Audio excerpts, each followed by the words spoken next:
What's up, everybody? Welcome back to the Fantasy Files podcast, where we talk about our favorite fantasy series and topics. We are your co-hosts, Spencer and Gabe, and today we are joined by our friend and author of Among Thieves, MJ Kuhn, for the first in a new series of podcast episode called Books with Authors, which is a working title. I will probably figure out something a little more clever. But basically, these are where we have one of our author friends on to talk about one of their favorite books that they pick out for this episode.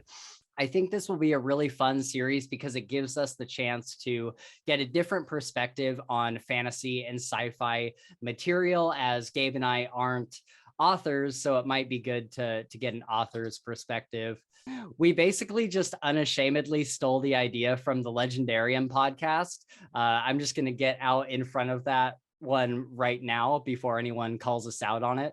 If you're interested in seeing more of these kinds of videos on a podcast that more or less has their shit together a little more than us, go check out the Author's Shelf episodes on the Legendarium podcast. They are really, really great.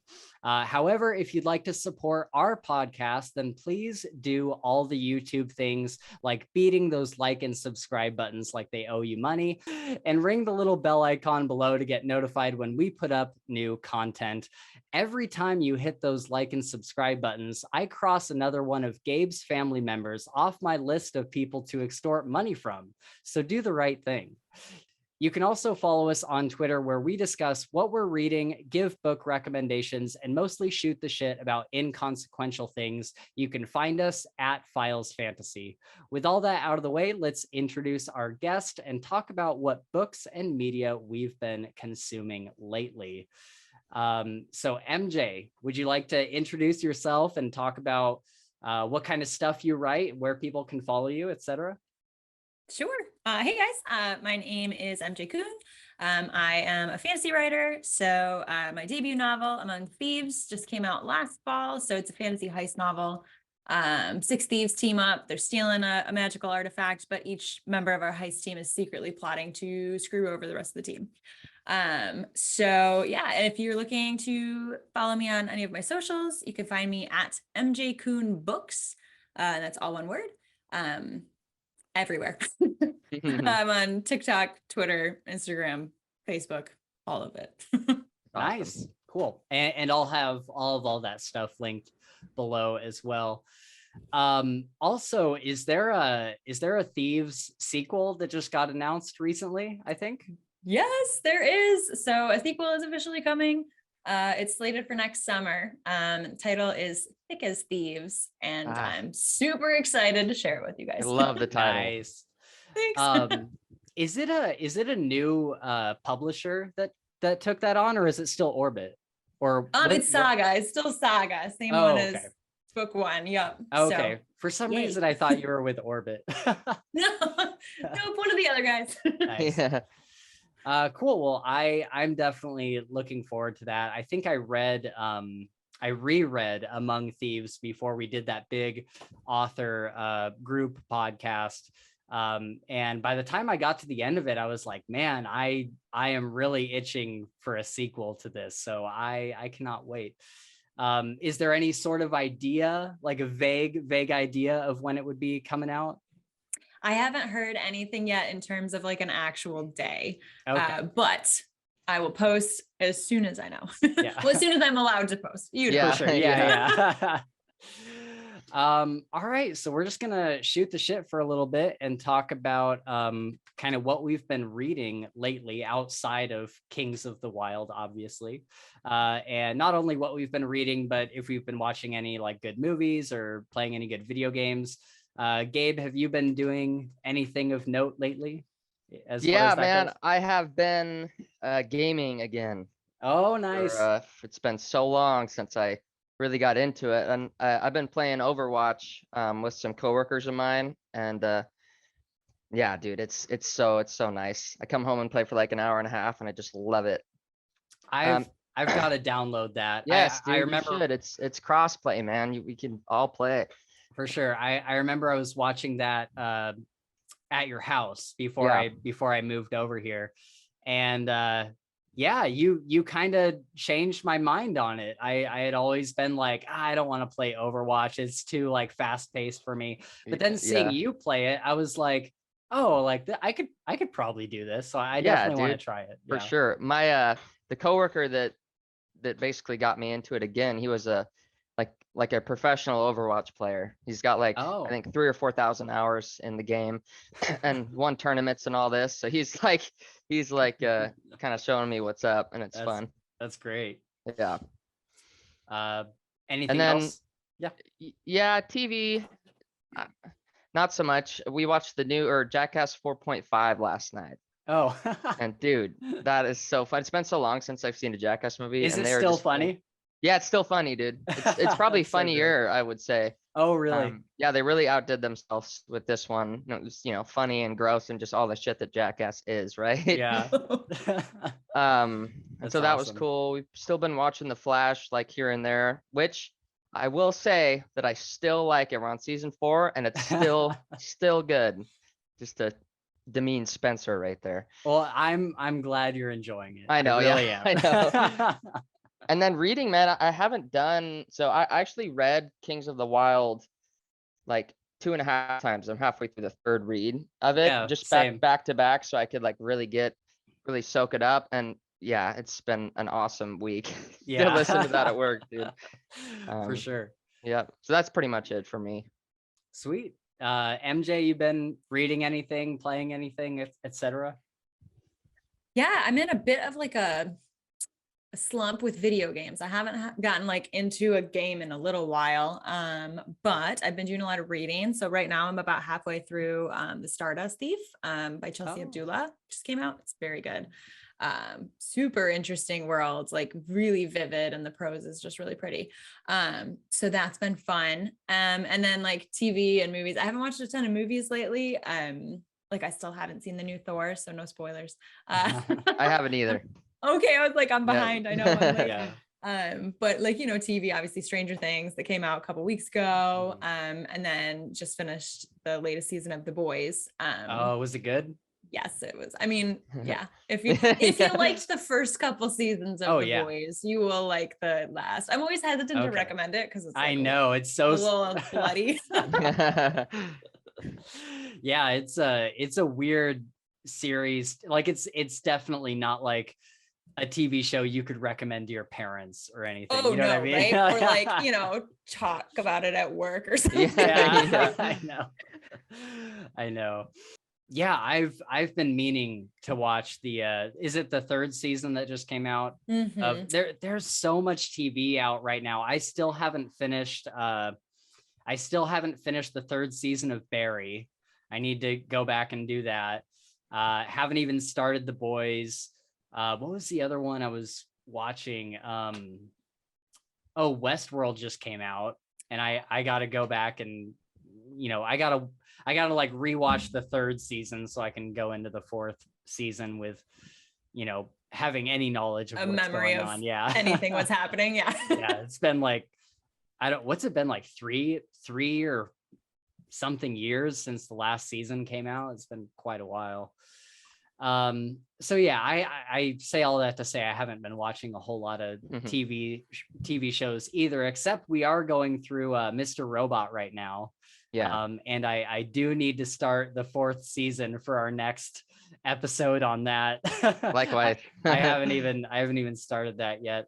But the people I'm staying with, who I told you about earlier, they heard me talking about Mr. Robot.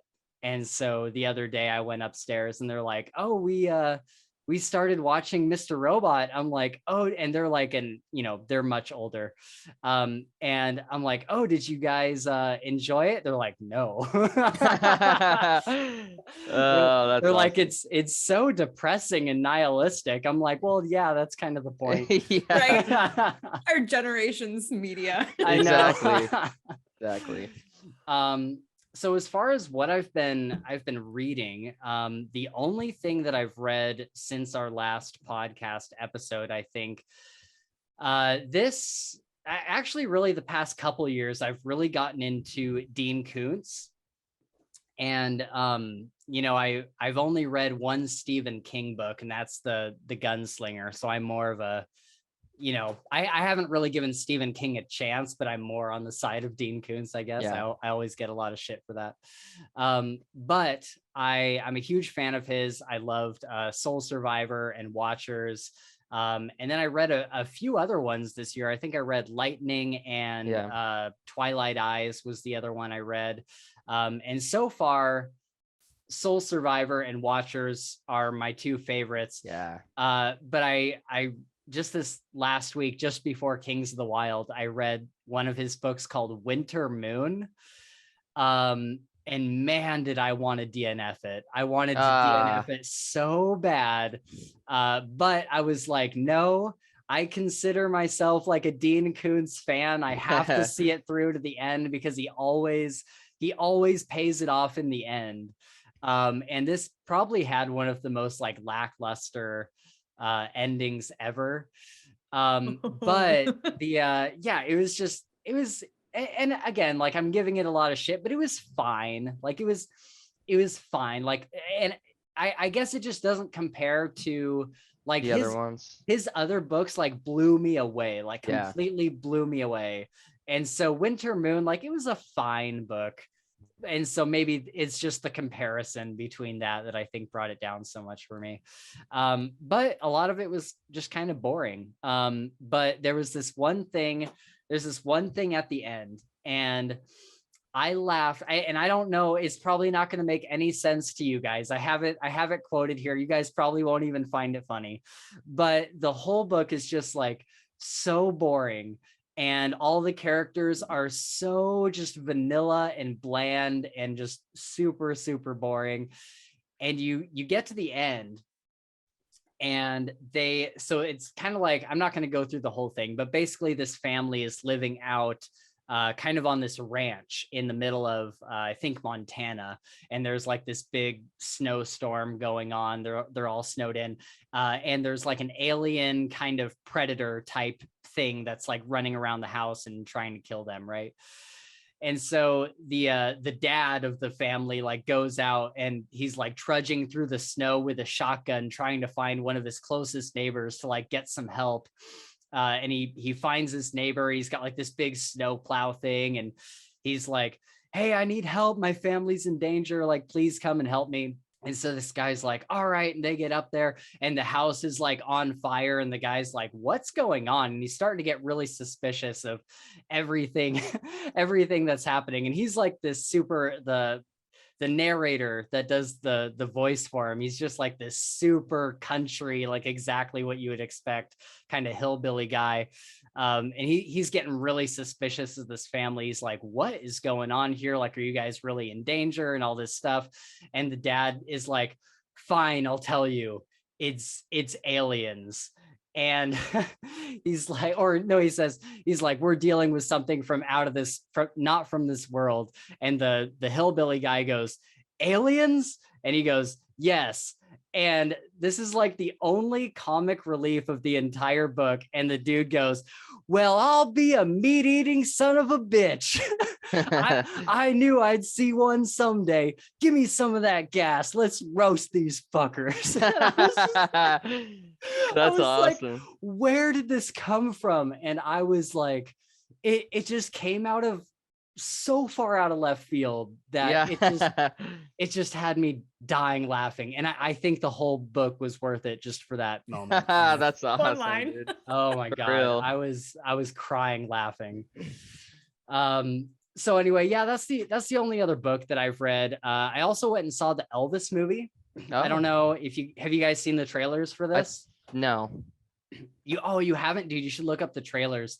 This is like, I think this is like one of my favorite movies of the year for sure. Oh, wow. Like it was really, really good. And the kid that plays Elvis looks just like him. Like they did like side-by-side pictures and everything. And man, he looks exactly like Elvis. And I'm not like an Elvis fan or anything, but ever since seeing this movie, I've been listening to like Elvis music because I'm just like, man, this guy really did like have some hits.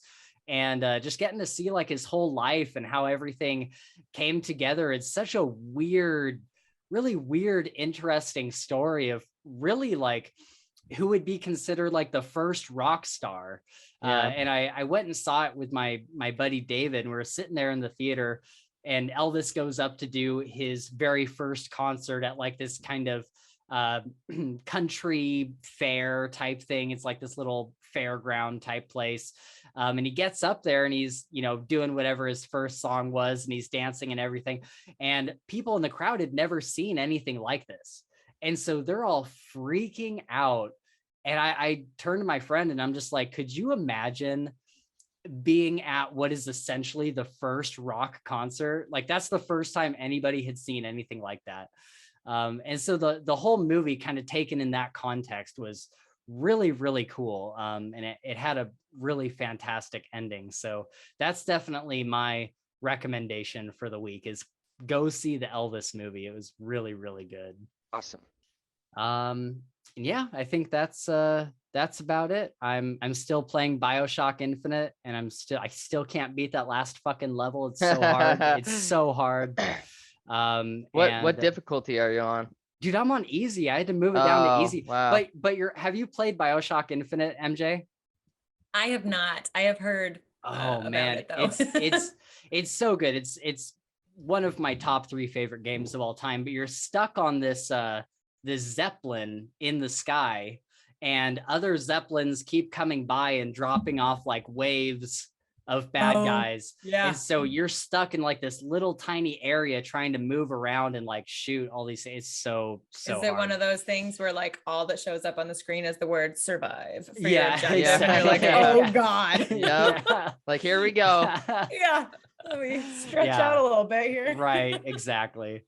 So yeah, I'm still picking away at that. It's when I've beat the game before, it's literally taken me weeks to beat that final level. So hopefully one of these days I'll get lucky. I believe in you. You've got Yep, this. you got it. And MJ, you got to play Thief. I know. It is so your aesthetic most of all, just like the way the whole game is presented. It's so Among Thieves. Yes. Well, since we talked about it on the last time when I was here with the other authors, I've had, I think, 3 people ask me whether the game Thief inspired me to write Among Thieves. Oh, really? And I'm like, no, because I haven't played it, but now I really feel like I need Yeah. You should, or you should at least like look up some gameplay or something and just kind of see what the world looks like. I did it's so. do Oh, that did you? to Okay, like, cool. yes. And I was like, okay, I feel that. It's kind of got the like gritty vibes. Yep. Yeah. Mhm.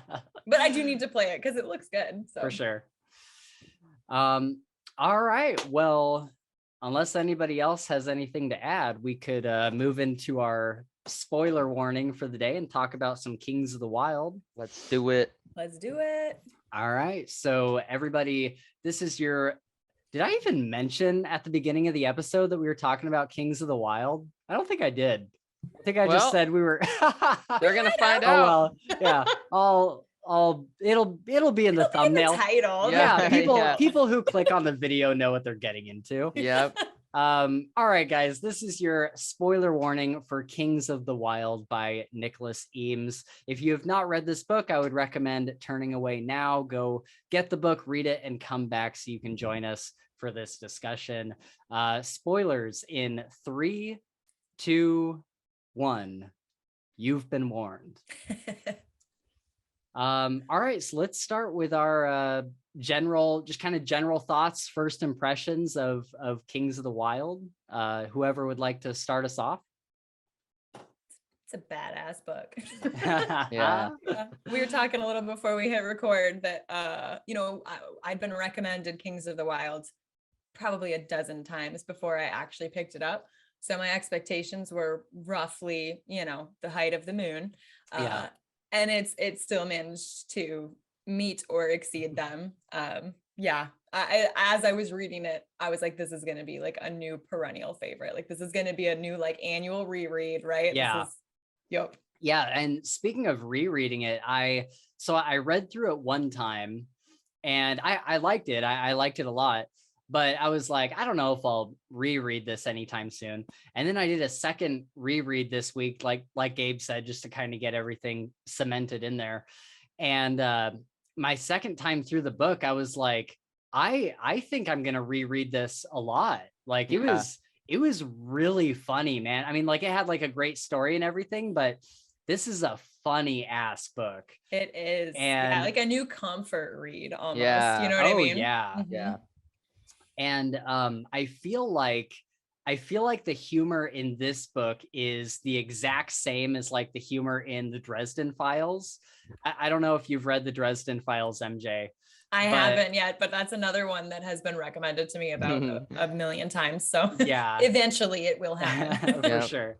Yeah, I feel like the humor is so similar. I feel like fans of the Dresden Files would really enjoy this book, or vice versa. Obviously, since we're past the spoiler warning, people have probably read this book. So if you enjoyed Kings of the Wyld, go check out the Dresden Files, because it has. Did you feel that way? Did you feel like it had Dresden humor, Gabe? Yeah, definitely. And then I also like between the the band, like the friends, it also the humor was like very much like the land, and just nice. like the shit throwing, and all the stuff that they do. And I think that's one of the mind you, the story's incredible. It's a really awesome story, but just the prose within the band and the way that they communicate with each other was like what sold it for me. It was just like it was incredible and so funny. And Clay's internal monologue Yes, as well. yeah. Like Awesome. the way he processes the world is just yup. Yeah, there's so many one-liners that just had me just dying, dude. They were so funny. Yes, like actually laughing out loud at Exactly, a book, which is like rare. Yeah. Exactly. Yeah, you usually in a book there'll be like three like key moments that like really made me laugh. But this book had the kind of like dialogue and just like quotable one-liners where like I'd just be like working and like not listening to anything or whatever, just sitting there working. And like one of those lines would just like go through my head and I'd like repeat it out loud and then just like laugh to myself like an idiot. Cause I'm just like, there was one, which one was it? It was, I don't know. Oh, and you didn't do the audiobook, did you, MJ? I didn't. But now that I've heard you guys talk about the narrator being awesome, Oh, I'll have to pick it up because awesome. I'm a big audiobook fan. So you have to go back through. There was this one, I can't find it. It's somewhere buried in my notes. I'll find it later. But it was this quote by Moog, and the Moog. voice. Yeah, I love Moog. I love Moog. The voice the narrator did for him was so funny, and there was this just line of dialogue that probably wasn't even like meant to be super funny, but just the way the narrator said it was like, oh Kit, you old ghoul, or something like that. Yeah. And I was like, just the way he said it was so funny. And I was like literally repeating it to myself like during the day, like, oh Kit, you old ghoul. Like, I loved it so much. I was cracking myself up. So let's see, what else do I have here? One of the funniest books I've ever read, for sure. And I haven't read Pratchett, but it had I think I was nervous about this book because I kind of assumed that it would have some wacky humor, being what it's about, kind of like these old guys trying to get the band back together, lots of like classic rock references. I'm like, there's probably going to be like a lot of just kind of wacky things going on. But it actually really worked for the story in a way that I wouldn't have thought that I would like, but I really, really did. Yeah. When I'm recommending this book to people, I basically tell them that it reads like a chaotic D&D campaign. Like that is, you know what I mean? Like that's how it reads. And I mean that in the absolute best way. That's awesome. A great way to put it. Yeah. What about you, Gabe? Any other first impressions or general thoughts on the book overall?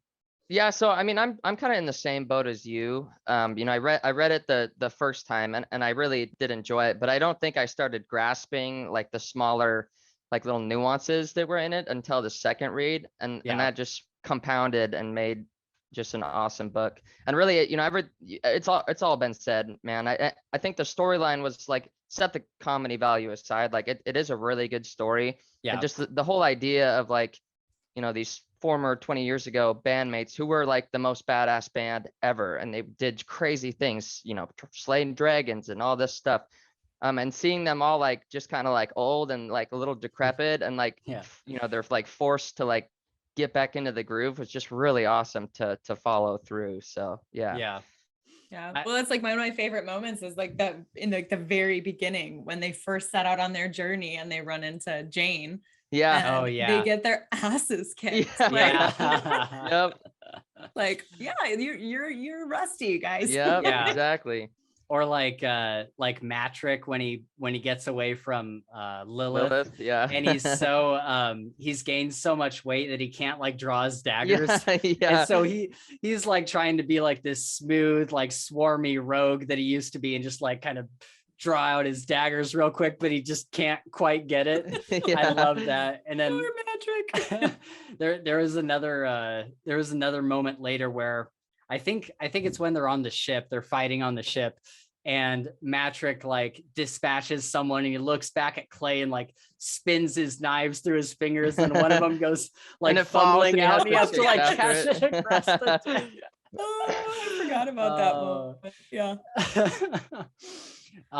But yeah, it is interesting coming in at the end of a character's story rather than the beginning, because almost every other fantasy series that I've read, you get some sort of origin story. You see them at their beginning and you see them level up over several books. I can only think of maybe 3 or 4 titles where you kind of come into, you know, halfway through the story when they're kind of in their prime. It's just interesting because all the big battles have already been fought. Saga has been lucky enough to survive them. And now they're just kind of living their lives in like a very, you know, normal way for the most part. Like, you know, I mean, depending on, I guess not normal for everybody, but just like more of a kind of subdued way of life where they're not like super famous anymore. I mean, people know who they are, but like, right. But like they don't know who the individuals are. Cause like when Clay at the very first chapter is at the bar, yeah, and the guy's like, oh my God, you were in Saga? Like, wait, right, which guy am I forgetting to talk Yeah. about? And he's like, bitch, you're forgetting about me. Yeah, exactly. Like Rude. Yeah. Yeah, I loved going along the route to pick everybody up. Yeah. And seeing like Clay's probably doing the best out of all of them. He's got like this family that he loves, and he's, you know, got a job that he hates like everybody else does.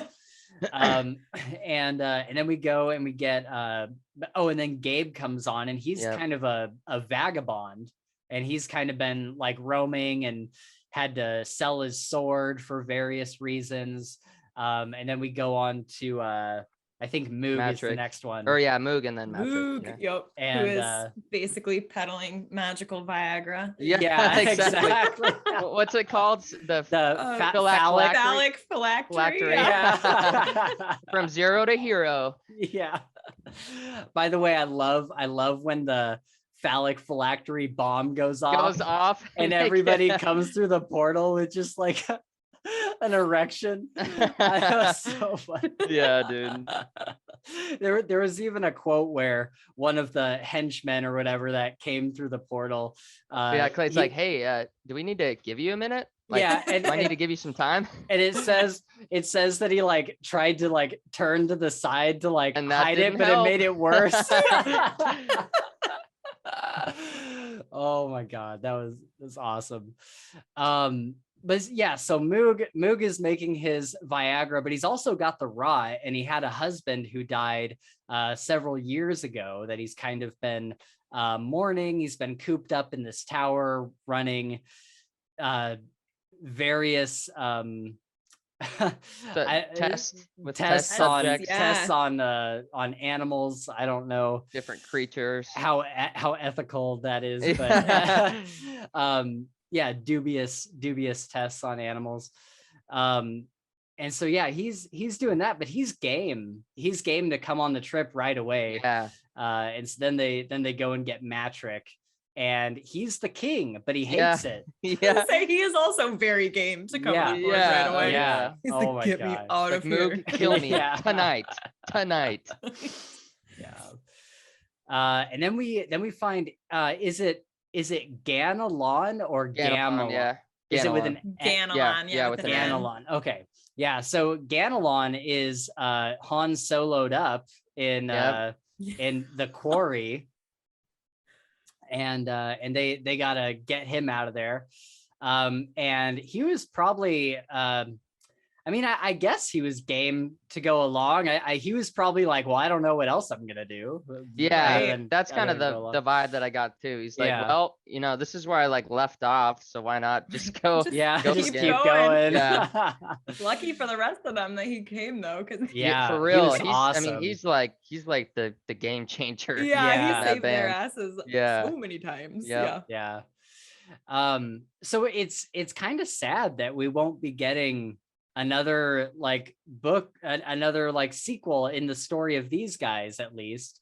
I'm really hoping that he does prequels. Yeah, that's what I was gonna say. That'd be awesome. Yeah, that we get to see like how Saga started and their adventures and everything, because I just want to know more about these characters. Hang out with these guys more. I know. Yeah. By the end of the book, I was like, man, I'm like really attached to these characters at this point. And so it's hard reading a standalone sometimes. We all say that we want one because, it's easier to read a standalone than it is like a huge sprawling series. But then you get to the end of it and it's like, oh yeah, this is why I like series, because it's actually over. I want to keep saying there's no more. Yeah. And so I looked into the sequel, Bloody Rose. I was really disappointed by the reviews. Unfortunately, it has like 95% of the reviews are like 2 stars, and they're like, if you enjoyed the first book, don't read this one. I'm like, no. I'll probably still read it. I haven't picked it up yet, but I gotta give it a shot at least. Yeah, and this book had surprisingly good prose. We'll probably see some in the quote section down below, but I thought I would just mention that real quick, that it it wasn't necessarily like Rothfuss level prose or anything, but there was like a sentence here or there that I was like, man, that was really well worded. It really surprised me for this kind of book. Well, for like a book that was so funny, there were also several quotes or moments, right, where it was like, that was deep. Yeah. Where it'd be just like one line that's like, dang. Yeah. Print that on a poster somewhere. I know, putting that shit on my wall. Yeah, exactly. Did you guys catch any of the classic rock references as you went about this? Are you a classic rock fan? I did not, and that's because I'm not a classic rock fan. I caught a couple of them. I saw you listed some of them in the notes. I didn't catch all the ones you did, but I do remember reading and being like, I feel like that was on purpose that you did that. I bet like this book is probably littered with them, because I've heard him say in interviews that that obviously classic rock is like a big inspiration for this book, with the bands going on tour and this whole kind of rock star lifestyle that they lead. And so apparently like the whole book is full of them. And I had heard reviewers before saying it's not obnoxious, because I thought it would be. But reviewers have said if you don't know to like look for it, or if you don't know the references, then you're never going to think twice about it. You just skate right over them. And so I'm sure I missed a million of them, but I think I caught the lyrics of she's a man eater, and you can't always get what you want, as well as like a few other lyrics that I didn't necessarily know like what the song was to, but I'm like, okay, that the thing you just said almost rhymes, like it has to be this some sort of like a reference. Exactly. There was somebody named Fender, a few little things like that. And then there was one I just caught today when I was kind of finishing up my second read. And it was Clay when he gets his hand cut off, and it says he was standing at heaven's door without a hand to knock. And I was like, oh, that's a great way to do that reference. Like, knock, knock, knocking on heaven. Yep. Right? Except he can't. His hand. Yeah, That's right. Exactly. He has no hand. Yeah, and so then there's this going back to talking about the audiobook for a second, there's another I almost want to spend another credit on this other version just to get it, but I forgot that this book and a few other books were one of the first to do what's it called? It's called like audio track or something. And it's the audio book, but then it has music that goes along with it, like in the background. And so it's not like a graphic audio book where you have like several narrators. It's still the one narrator, but there's music. And so I would assume that there would be like classic rock music going on in the background at certain points, or at least whatever they could license for the audiobook. And so I really regret not grabbing that. I'd spent the credit on the normal audiobook and I was like, damn it, I forgot it had this other like soundtrack version. So I definitely want to do that at some point. So let's talk about the author and I guess the narrator. We kind of already did, but MJ, you have a note here about Nicholas Eames. Yeah, when you said, oh, can we talk about the author and like what we know about them? I'm like, I don't know much about him. I've never met him, but we are mutuals on Instagram, and that makes me feel famous. That's awesome. That's great. He I think he liked the post I made about this earlier. I always love it when an author's like, I see you. Yep. The narrator was fantastic. Yep. Jeff Harding. And again, it was interesting because he didn't have like a huge range of unique voices like a Nick Padell or RJ Bailey or something. Although they weren't bad at all, they were still like all very good. Each character was distinct. But the dude is just so funny. The way that he reads the audiobook, he has such perfect comedic timing. And I think that's why I was laughing out loud as much as I was, because he would just have the perfect timing of like one of Clay's, like someone would ask like a weird or awkward question, and then there would just be this pause and Clay would go, no. Yeah, you could just like see Clay. Yeah. So he nailed all those parts. And so it honestly made me want to look into what other books he's narrated. He's read. Yeah. All right. I'm definitely getting this audiobook now. You really I have to. It's so good. It's so good. All right. So we're going into our storytelling note section. MJ, you have a note here about the type of storytelling, which is usually things we liked or disliked about the way the author actually conveyed the story to us. I know we haven't gone through this section in a while, but sometimes it's helpful. Yeah, so I thought that the storytelling is from a single perspective. You only get inside Clay's head. And I thought that for it being single perspective, it was really easy to get a sense of all of the characters still. Like you could really, I still feel like I knew all the characters. Like, as soon as we mentioned Moog, I was like, Moog, because he's my favorite, you know what I mean? And like, I really feel like I know, kind of what makes Moog tick. Right. And I think the reason for that is that Clay is so much like the heart of our team. Yeah. And he is like integral to the like emotional journey of every single one of the characters. Yeah. So we kind of get a window into them through Clay's perspective, which is pretty cool. That's a great point, because he's really well said. He's really perceptive, and Yes. he's really clued in on the kind of the climate of everyone around him.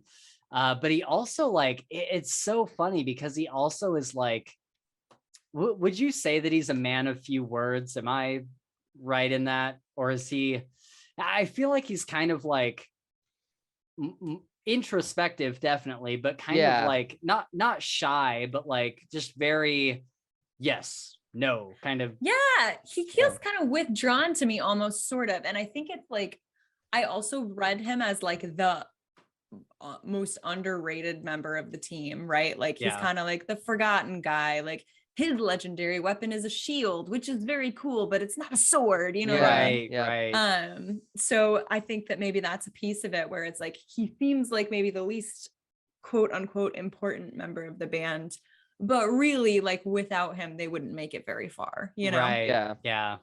And I loved that near the end, you know, Gabe and Clay had this talk about, he's like, what was how did they say it? Clay was like, I'm the front man of the band, but you're the leader. Yeah, and then he says something like, you know, like if you make a choice, like all these people are gonna follow you, not me. Right. You know? And so yeah, just portrayed that he truly is the one that's kind of the glue that's holding everybody together. Right.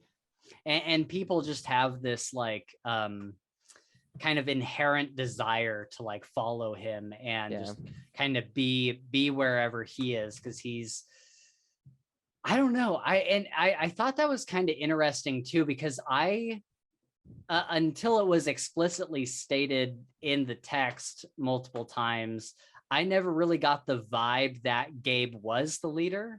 I had always felt like Clay was kind of this leader of the band.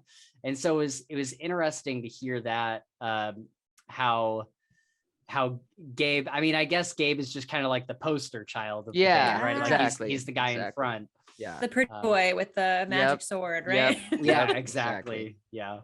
Let's talk about the world building a little bit. What did you guys think of kind of the world that we find ourselves in, and how it differs from a lot of modern fantasy, I think?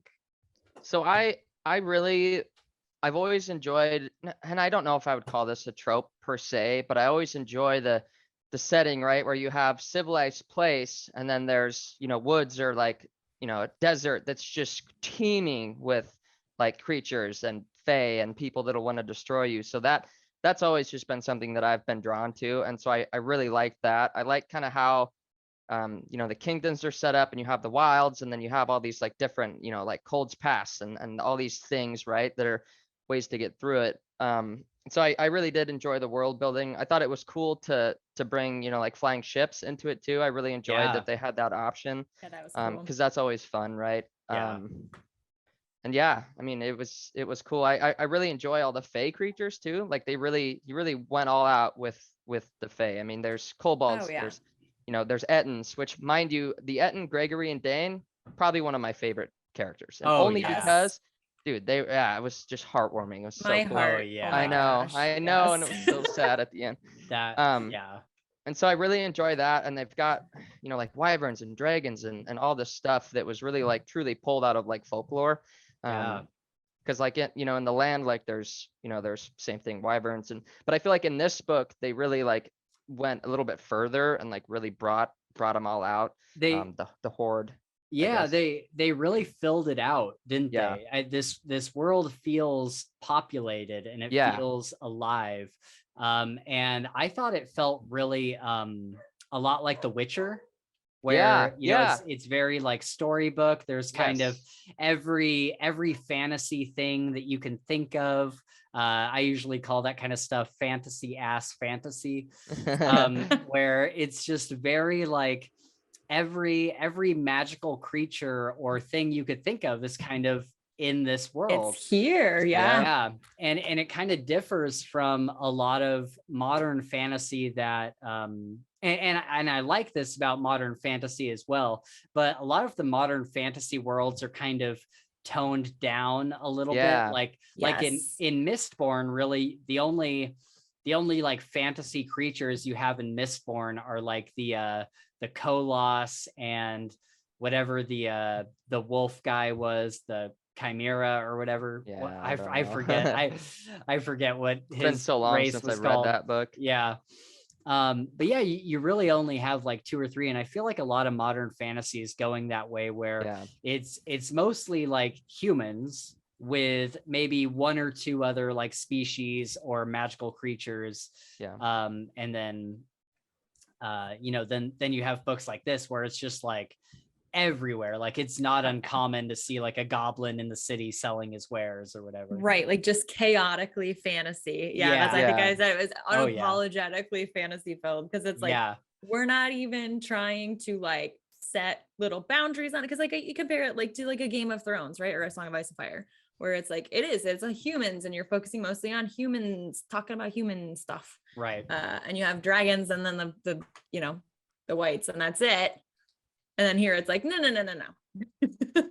Just throw every, every fantasy creature, or, and the magic even, which I know we'll talk about that a little bit later, but, it's so chaotic. And I mean that in a great way, right? Yeah. Like, it feels like so rich. Like there's so much that I don't know about, because no one person could understand all of it. Right. Definitely. And go ahead. No, sorry. I just was gonna, and I know we'll talk about the magic system eventually or whatever, but I really did like this in my mind. Like Moog was a much more like traditional like magician, right? Not like somebody who can just sling fire and all this. Like he has his potions that could turn your your eyes blue or all anything really. His phylactery, all this stuff. And then like the items too. All the magical items. Yeah, that was cool. That was super cool. The whip that he has, or the cane that he has, that like beat the shit out of somebody, and he's like, it's beating the shit out of him, and he's like trying to wrangle it back. Yeah, it was so funny. Yeah, that was great when they went through what is his name, Kellerak? Is that what? Oh yeah, Kellerak, his like whole I hated that character. His like treasure sucks. He's the worst. His whole like treasure trove of all these like rare and exotic goods. I loved all of that, because I feel like that's another thing that we don't get a whole lot of in modern fantasy, these items that like who had was it Clay, or was it what's the other guy's name? Ganelon. One of them had the hammer or the axe that had like ice on it. Yeah. So that was, I think that was Clay, and then Ganelon has this like runic axe that powers up when he wields it, and it says like you can hear the axe talking your gibberish and all this stuff. Yeah, I really loved all of those magic items, because like you said, MJ, it's like a Dungeons and Dragons type campaign that is just taken to the nth degree. Yep. That was a ton of fun. Something I liked about the world building is the book. So the book is kind of exploring not only the new generation of mercenary bands, but how the whole culture has changed in general since these guys were at the height of their power.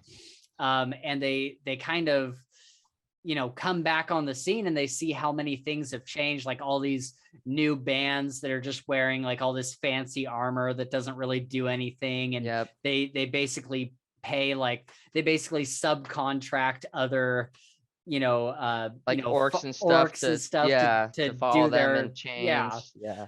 And so it's all about like the showmanship and the pomp and all that. And then on top of that, they have the arena, which is this new thing that Clay had never seen before, where they are basically breeding these monsters, these fantasy monsters, and putting them in an arena with these bands of mercenaries, because it's almost like an undiluted mercenary band experience, right? Like it's, instead of these bands going out into the woods for months at a time on these quests and then coming back and the bards telling their stories, it's more like a football game where you're there in the stadium watching these guys do what they do.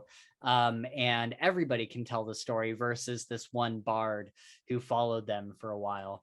And so I just thought that was interesting, because it makes sense, like given the situation, given it, if this is the way this world and kind of society works, then it makes sense that eventually it would get to the point where you would just have it in the arena so you could see what these guys are doing. Did you guys have any thoughts on that at all?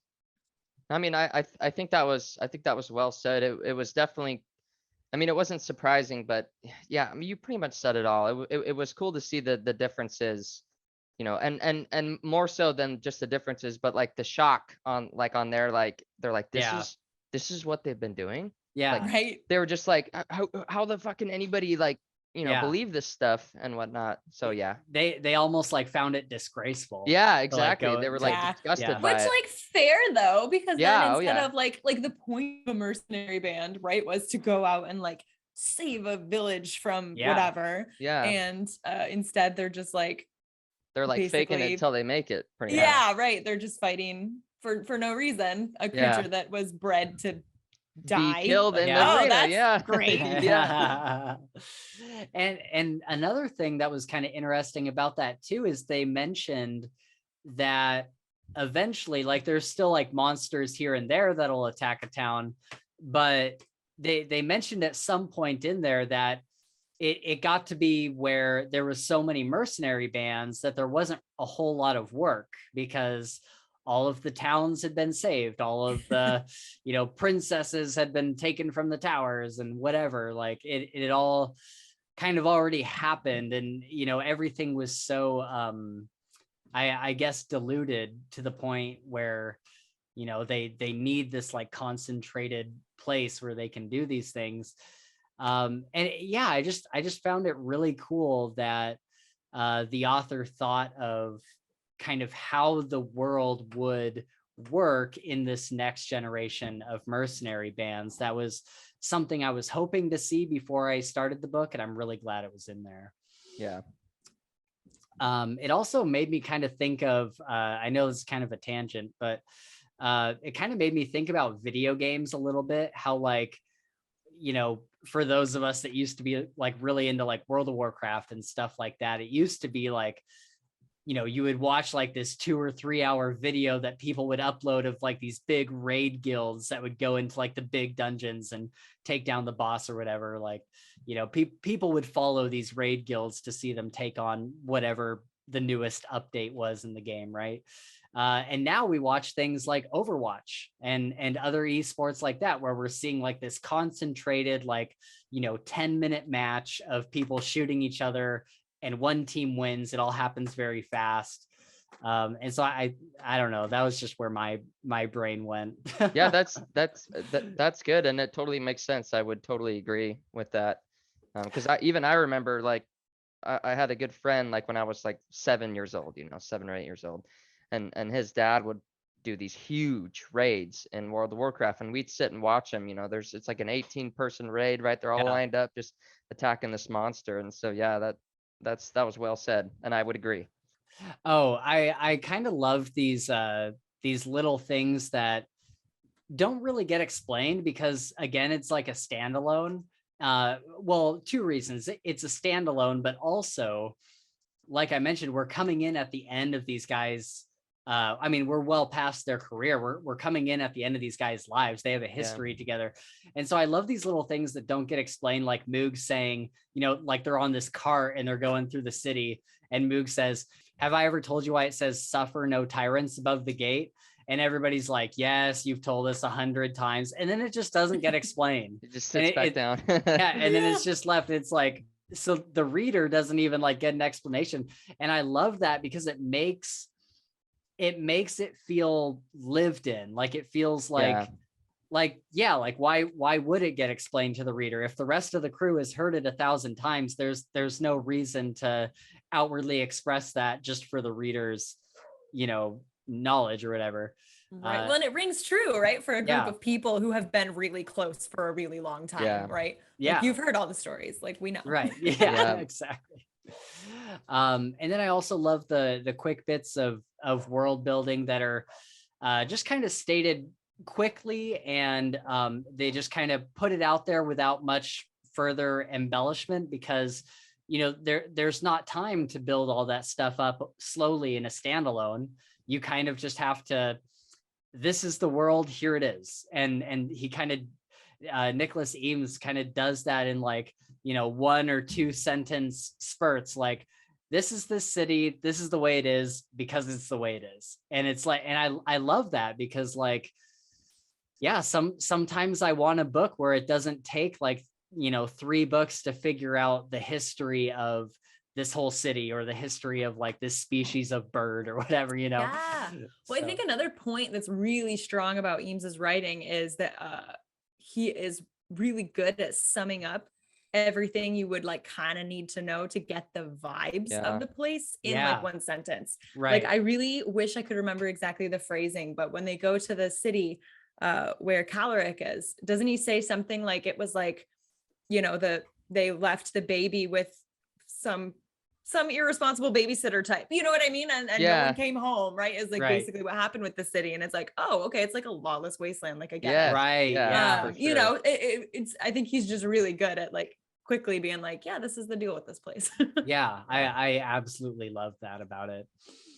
And with the characters too, I feel like right from the get-go, we kind of understand who each character is, what part they may have played in the band before, and just kind of gotten, like you said, a vibe of who each one is, like very quickly. Like right away, we all kind of knew who Moog was right from the get-go. He's the crazy wizard in the tower. Yeah, I love him. Yes.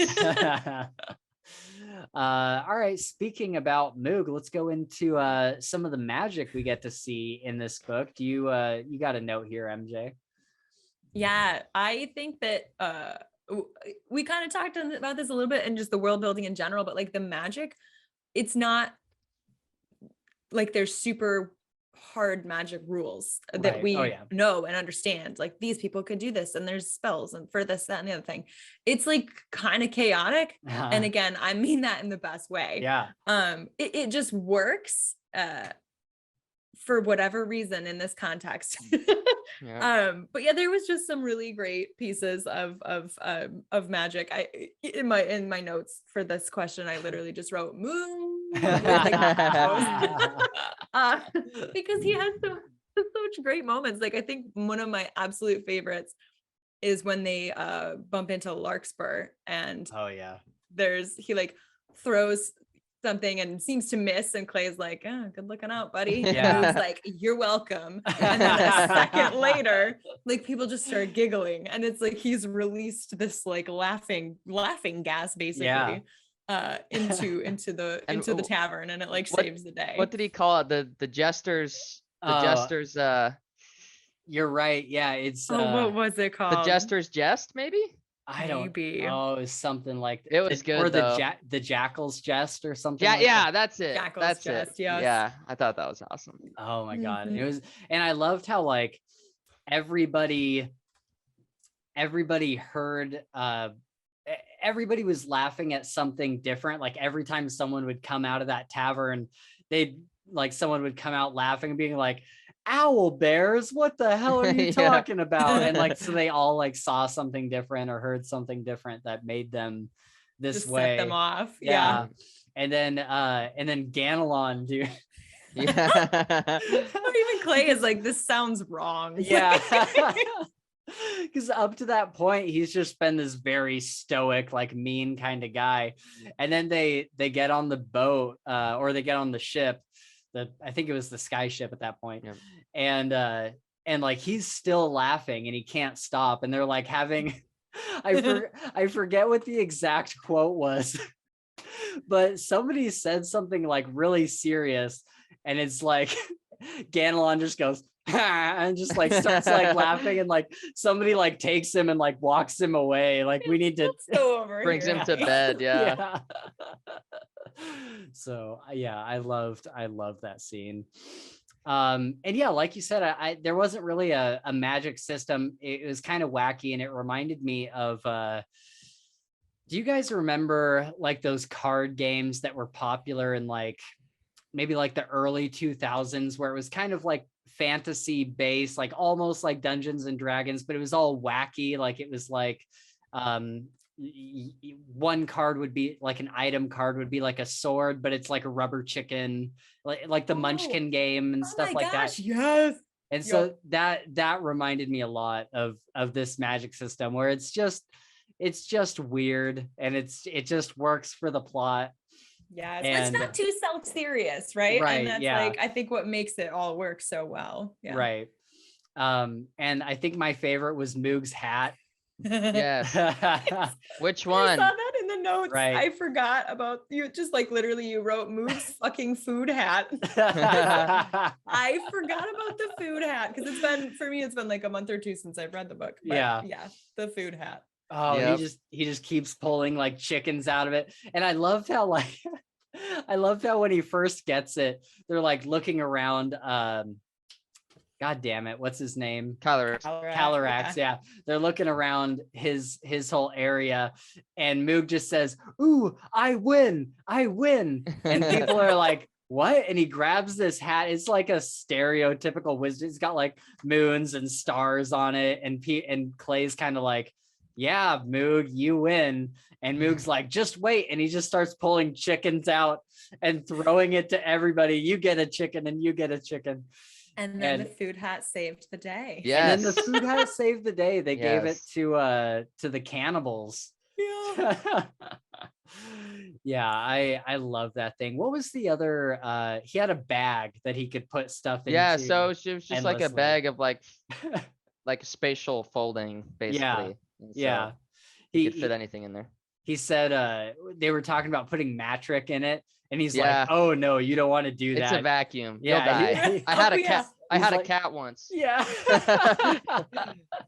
Yeah. Yeah, I thought that was great. Did he so as I got through my second read through, I got to just before the big battle. Did he end up throwing any fireballs or anything? I forget. No, so he had this fire wire. Oh, that's right. That it was, and to kill the frost or one of the bad guys there, and so that was kind of like a fireball, but I don't think he actually threw fire like with his hand. Right. Okay. Yeah. I don't know if we see him do any spells just with his hand. I think they're all he has, like, a there's tool, like a wand. or Yeah. a A relic wand, exactly. Potion, something. Which I think is like pretty, I think that's pretty awesome. Like I think that makes it almost more fun for me, right? Because I love like magic systems where it's like, philosophical and there's rules and this and that, but that's just like in like anything, they could make like a pencil that shoots a rocket out of a just crazy stuff, dude. And it's super cool. I love the crystal ball, and they're like they're in the woods, and Moog is like shaking. He's like, I always get such bad reception out here. Yeah. And then what's his name smashes it. Gabe smashes it.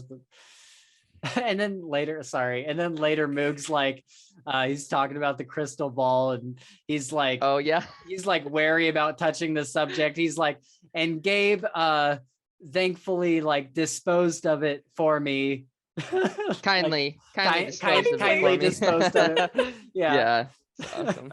All right, let's get into talking about some of our main characters here. We have the main guys in the band, and then we have a couple side characters. Feel free to talk about any that I don't have on this list. You can go all over the place with it.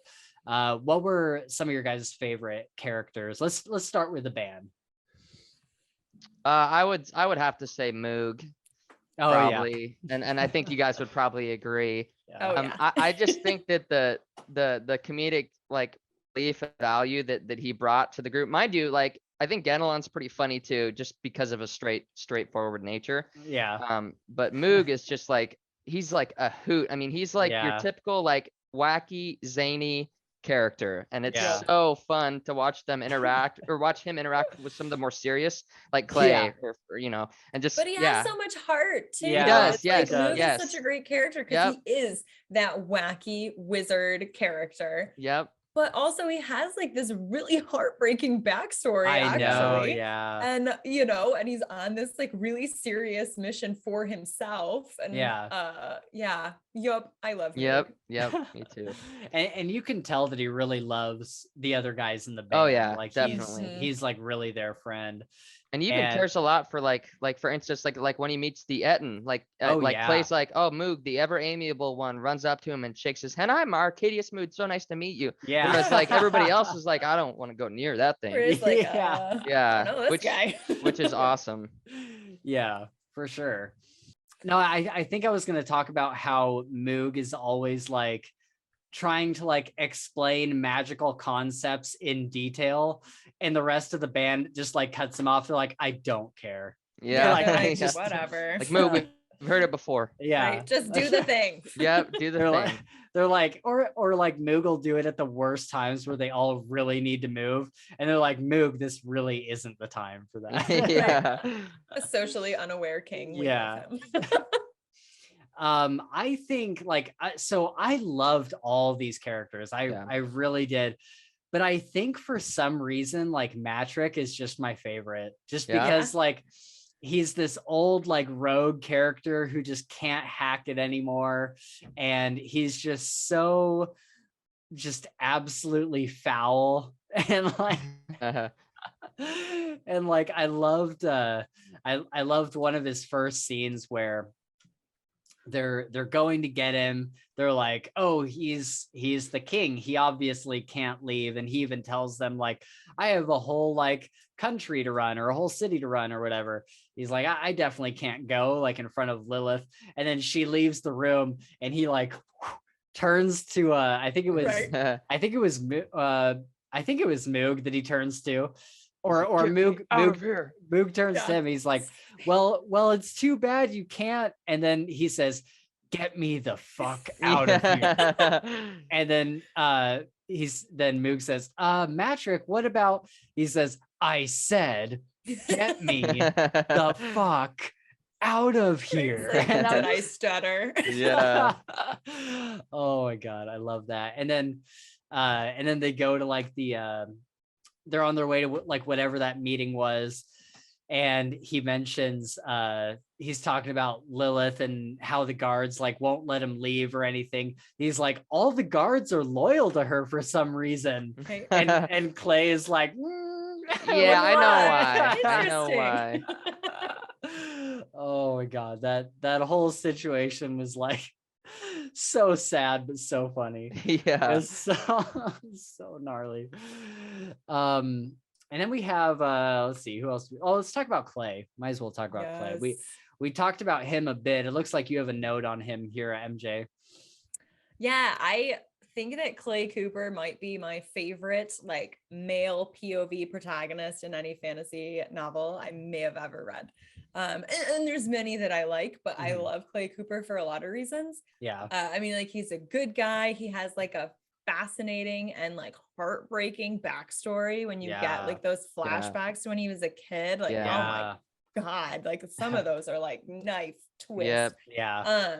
But also like, I just have to say, I love how he just misses his fucking wife the whole book. Yeah. Oh, yeah. Like the whole book, he's I know. constantly like, oh, if Ginny were here, she'd do this. And it's like, you a good man, Clay. Yeah, Cooper. for real. Exactly. Yeah. I love the whole like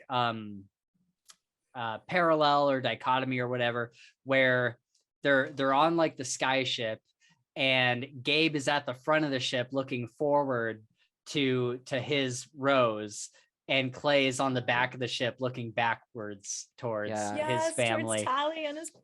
I'm like, oh my God, like that.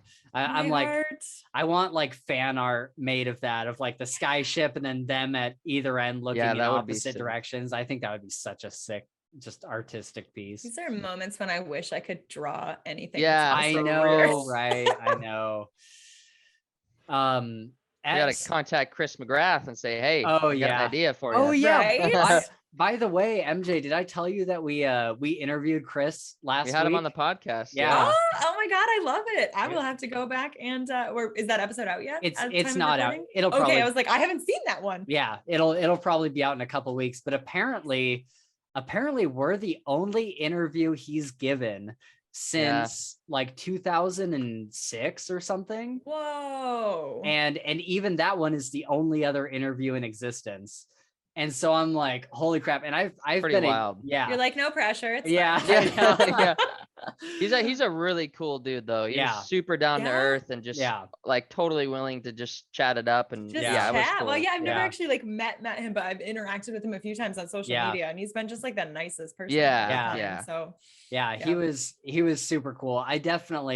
It was definitely one of those moments where like you feel like you're meeting kind of like Yeah. a celebrity or something, because I've been a huge fan of his since I like first started the Dresden Files. Like when I first started reading the Dresden Files, those were the first books that made me ask the question, who did this cover art? Who did the cover art? Yeah. Well, that was when my publisher contacted, because he did the cover art for Among Thieves. Yeah. And when the publisher contacted me and was like, "Hey, we have Chris McGrath doing the cover art," I like felt my soul leave my body. Right? Yeah. I was Yeah. like, "Oh my God, I Oh, have like so many books on my shelf that like Yeah. Yeah, cover for art real. for. I'm gonna die." Yeah, I forget how I went off on that tangent, but yeah, That's okay. that was a fantastic interview. So anyway, I loved how Clay would kind of have these long drawn out thoughts, like, and we kind of said this earlier, like he's very introspective. He would have all these kind of gears moving in his head, and then it would be like Clay was thinking like this extensive thought, and after mulling it over, decided on no. And just like I love those moments where like like this whole like network of thought that he just had just boiled down to the To one bare syllable. minimum. Yeah. There's a couple, you guys will probably have to help me, but I think the first scene is when they get stopped by Jane and get robbed, or maybe not, but basically Clay, like somebody asked Clay a question like about like, you know, why they're doing what they're doing. And in his head, he's like, oh man, that's going to be a lot to explain. And then Gabe just says, yeah, we're going to get his daughter. And he's like, oh, well, that was a little bit easier than I thought it was going to be. Exactly. It's like, oh. And it happens like 3 times throughout the book. Yeah. And I love those. Yeah, those were always the best. Yeah.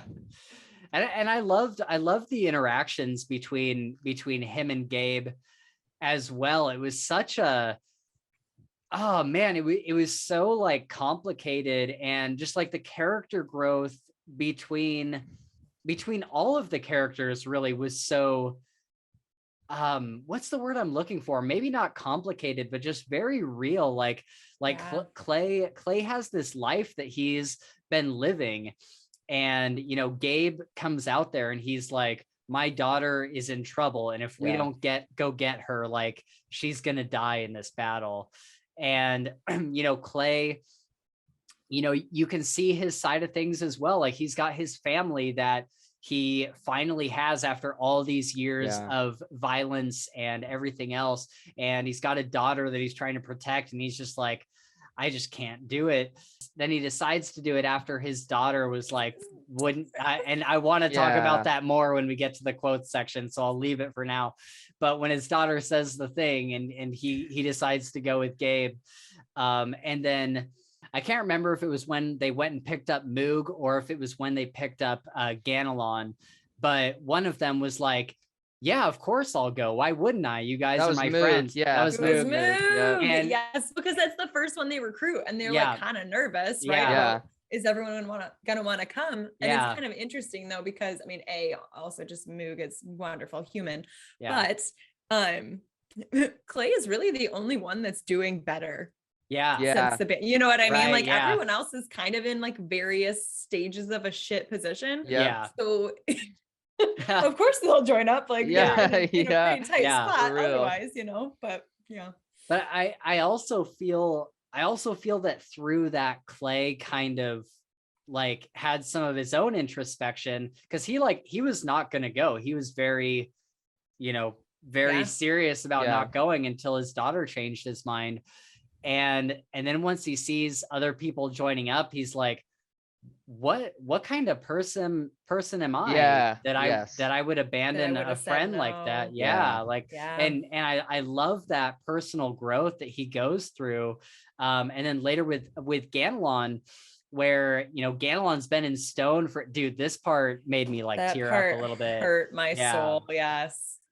And like, so Ganelon's been in stone for 19 years, and, you know, Clay kind of assumed that maybe he deserved it. You know, he had killed this prince or whatever. And Clay had also assumed that when you're turned to stone, you're more or less kind of in a slumber, right? Like you're kind of asleep like in a during the coma, whole thing. right? Yeah. You're not present. Yeah. And Ganelon's like, no, I was more or less awake for the whole thing. And Clay has this moment where he's like, oh my God, like I can't, he at first he kind of has like this inner monologue where he's like, I can't believe we didn't go get him. And Ganelon is like, you know, I was mad at everybody for like 10 years except for you, because I knew that if I was in fact a good person, you would have come for me. So it must mean that I'm that I turned into a shit person. Yeah, what kind of a monster yes. am I? Yeah, what kind of monster am I? Cooper gives up on me. Yeah.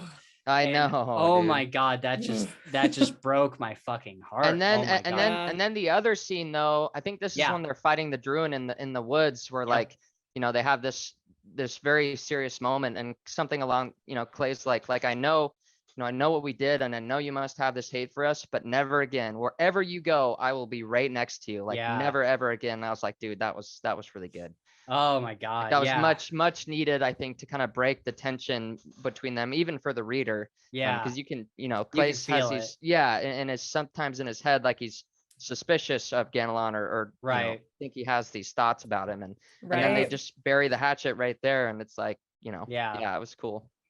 Yeah, that was a great scene, because Ganelon is about to, there's something that's coming at them. And it's the smoke fiends that the Druid made. Oh, like, that's right. Like his little mirror copies or whatever. Yeah, and Ganelon is basically like, get behind me, I'll take it on. And Clay has that moment of, no, you're not gonna do this by yourself. Like I'll never, you know, make you do this by yourself ever again. And he tells Ganelon that, like, you know, to be honest, I thought you deserved it, but I was wrong. And oh my God, that whole both of those scenes just absolutely broke my heart. So then we get Gabe, which I thought was a funny name for this character, just for obvious reasons. It was weird hearing my name so much, dude. It was like, you're like, hey, who? main character in this. Yeah, exactly. I don't think I've ever heard the name Spencer in a fantasy book. So well, I think this is the first where I heard mine. So who knows? Who knows? Right, it's coming for you. That's right, exactly. It's about your time. So I really don't have many notes on Gabe, other than, you know, I thought that it was just sad, everything that happened to him, like with his wife. Did his wife leave him, or did he leave his wife? I forget. His wife left him, and then went over to Caloric, the worst human. Oh ever. yeah. Right. Yeah, that's right. Yeah, that was a whole nother situation where she's like addicted to Scratch. And complicated stuff. Well, and Caloric is like feeding it to her. I mean, he's keeping her like drugged up to control her, and it's really fucked up. Well, and I feel like it was just a really good way to, I mean, like there were a lot of ways that they showed in the beginning, that Nicholas Eames showed in the beginning that Gabe had fallen from grace. I'm not talking about, it is weird. I know. It's all good. It's all good. Then Golden Gabe had fallen from grace. You know, like he shows up with like tattered shoes and stuff too, but I think the biggest moment is like, he had a magical sword that had torn a hole in the universe or whatever. Right. And he sold it. He sold it so Caloric would pay off a debt for like gambling or something, you know, something really low. Sketchy. And so I felt that was like a really good way to show like just how rough of a position that he's ended up in since the days of the band, you know? Oh, one thing that I want to say about Caloric is the ongoing pool / pond joke was so funny. Oh my God, I love that so I also much. love that in our show notes about Caloric, there are only two ways the man is described. One is a prick and one is an asshat of a man. So I think it's safe to say we didn't really like him that much. Matter of fact, oh my God, one of my favorite scenes was when they're on the ship. Oh, I was just gonna say that.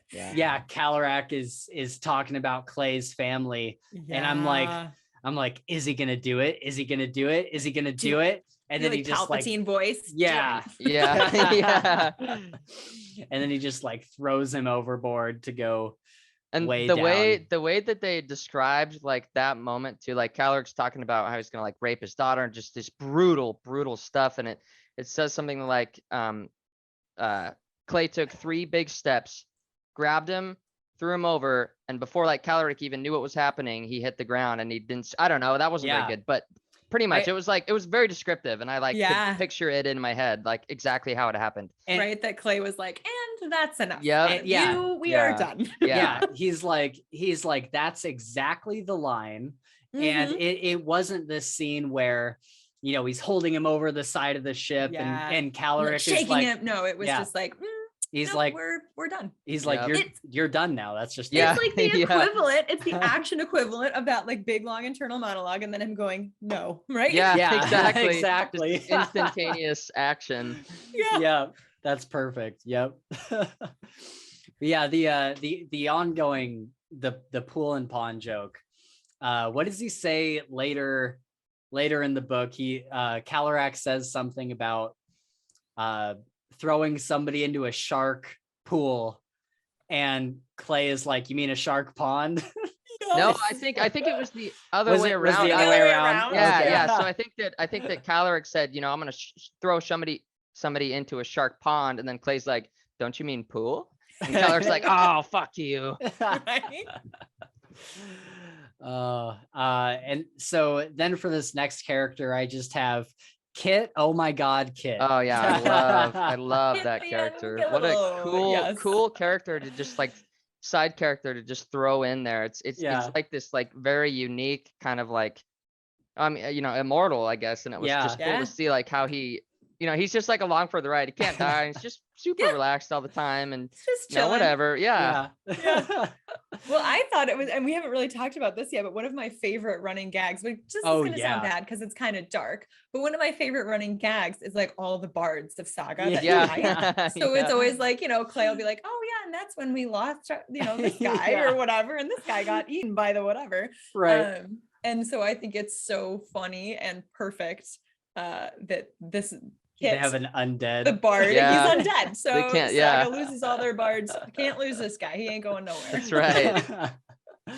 I love how your note is just in all caps saying, yes, why are we on the same page on all of these? I know, because I was looking through your notes beforehand and I kept being like, yes, I agree with this and this too. And let's see, we have Gregor and Dane. Let's just give them a little shout out really quick. Biggest shout out. I loved, like, I was sold the second that, because I've like in other books that I've read, like there's been Ettins, right? And they're always like in the other books, like these horrifying, like really angry monsters.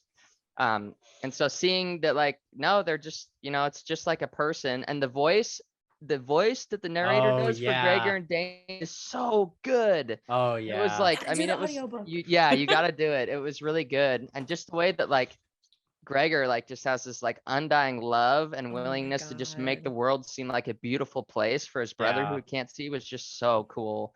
And then of course, you know, gets so sad later, but that is probably one of the sadder like deaths I've read in a book of like not a like main character especially, but it was just like that whole part where he's like, I can see his dreams, and it's like, oh my God, I know. Stop twisting the knife, Nicholas. Yeah, like, for real. Yeah, that was so good. But the whole part where he's, I mean, and he does it the whole time, but especially when they're captive in the cannibals camp, and he's like, just painting this beautiful picture of this place where they are, and just shouldering the horrors of the world all on his own. Exactly. It's beautiful. It was really powerful too, and you could tell that it, you know, it affected like the band, or especially Clay. Like Clay was seeing this stuff like, wow, this, you know, this guy really is like really cares for his brother a lot, and he's willing to, just like you said, shoulder the weight of the world. And he even says like, he says something like, what an incredible gift for somebody who is blind to be put in this horrible situation and have the area, you know, everything that's happening around them described in such different but beautiful detail than what's Yeah. actually happening. Like he's Like like, oh, we have these golden torques Yes. around our neck, and Yeah. they feed us pheasant by firelight every night, and Yeah. like you know, in return we're helping them build this glorious wall. And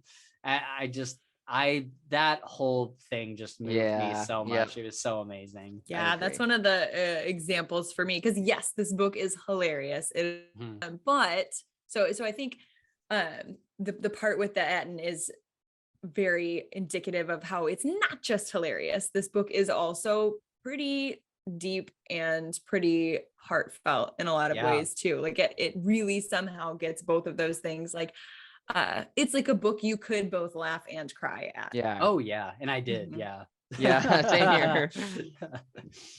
And the narrator, like Gabe was saying, the narrator for Greg and Dane was, or the voices that he did for them was so fantastic, because somehow you could like hear the compassion in Gregor's voice. Like somehow that came through the narrating, and it was it was just really, it was really great. good. And then we have Jane the Bandit. What do you guys think of Jane the Bandit? I love Jane. I love Jane. I love Jane and her silk arrows. Yeah. We already talked a little bit about how I love the first interaction with Jane, but for that piece, what I've said already is just that I love how much it shows they're not the heroes of old. These Right. guys are like a little old and rusty, and they have lost their touch. But I also just loved, I think it set up the decision for the plot later on that comes up, where Clay ends up deciding to call on these other bands, because we see obviously that like Jane she's not like everything's great, I'm gonna be roses and sunshine. My favorite is when one of her silk arrows is like, oh, and we don't rob heroes, and she's like, oh, of course we rob heroes. But there's a line, right? We rob heroes, but I'm not gonna take Blackheart from Right. or he gets to keep his shield. And I genuinely believe that moment right there, that like little bit of honor from Jane, really set Clay up to kind of have that journey with relation to these newfangled mercenary bands of the current age down at the end. Yeah. And I loved how the whole time that both times when they get robbed by her, she's like so pleasant, and she like cooks some breakfast, like, all this stuff. And like even when she leaves with her silk arrows, everyone else in the band is like, I like those girls. And Clay's like, they just robbed us. Like, we can still like them. I would definitely read, a side story or something just about Jane and her silk arrows. I thought she was a really, really fantastic character. Oh, all righty. So for quote. That's right. Yeah, so we got through our characters. Let's go through some of our favorite quotes. If you guys don't remember like the exact quotes, but want to talk about something that was said, that's totally fine. I'm pretty sure mine are kind of paraphrased in some parts. So there's one that's been eating at me, and I really meant to write it down, but I didn't, and I'm not sure.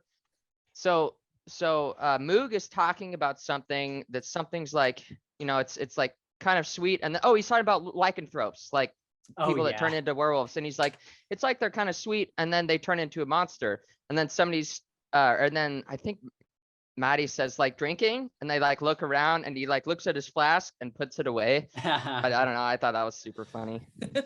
And then it was either that same time or another time he mentions lycanthropes. What does Ganelon say? I think it's Ganelon that says like, you mean they can see through walls or something? Oh, and yeah, lycanthropy. And he's like, yeah, that's exactly what he says. And you mean they can see through walls? I don't know if I quite got the reference, but I thought it was funny. No, well, I don't think it's a reference. I just think like, he heard that crazy word lycanthropy, and somehow he thought that like that's ran what with it was. it. Yeah. Like, that must be what this is. Yep. Yes. So one thing I want to say about this book real quick is I think that I think this might have the best like beginning chunk of like almost any book that I've read. Because usually I'm very used to starting a fantasy book and needing to get like 10 or 15 chapters in before it's really rolling. Yeah. And right from the get-go, this book grabbed me in so many ways. It was funny, it was sad, it was serious. There were things going on. We understood what was going on. And I think it just has like a perfect beginning to the book. I don't know what else I could have asked for with this thing. It was, I really want to applaud it for that, because it was right from the get-go. But we get these quotes. I have two quotes that I really loved right from the first. It was probably within like the first 3 or 4 chapters. The first one was Gabe comes by and says like, will you come? Gabe or Clay's like, no, I can't do it. And then he goes up to say goodnight to his daughter. And this, I was on the job site and I had tears, tears just running down my face while I'm trying to like install some piece of siding or something. And I'm like, I'm so glad the customer isn't around to see this right now, because I was like, well, my allergies are just really bad. Yeah, exactly. I got something in my eye. Yeah. And yeah, so he sits his daughter down and she's like, why was Gabe here? And he kind of tells her, he's honest with his daughter. He's like, well, his daughter is in trouble and, he wants to go save her. And like, I just can't do that right now. And she says, but you would come if it were me, wouldn't you, Daddy? Oh my God. And especially like with the narrator doing like the little kid's voice, like, oh my God, like it has me tearing up right now. So, so that, and then immediately after, and I can't remember, Clay has this inner monologue and he's like, at that second, I knew that I had to go get her. Right. Like it was just this quick turnaround. Like that's all it took. Yeah. But yeah, that was super good. And it's either in this beginning chunk or later in the book. Maybe later in the book, it's kind of flashback to this or something. And he says, if it were you, there isn't a damn thing in the world that could stop me. Yeah.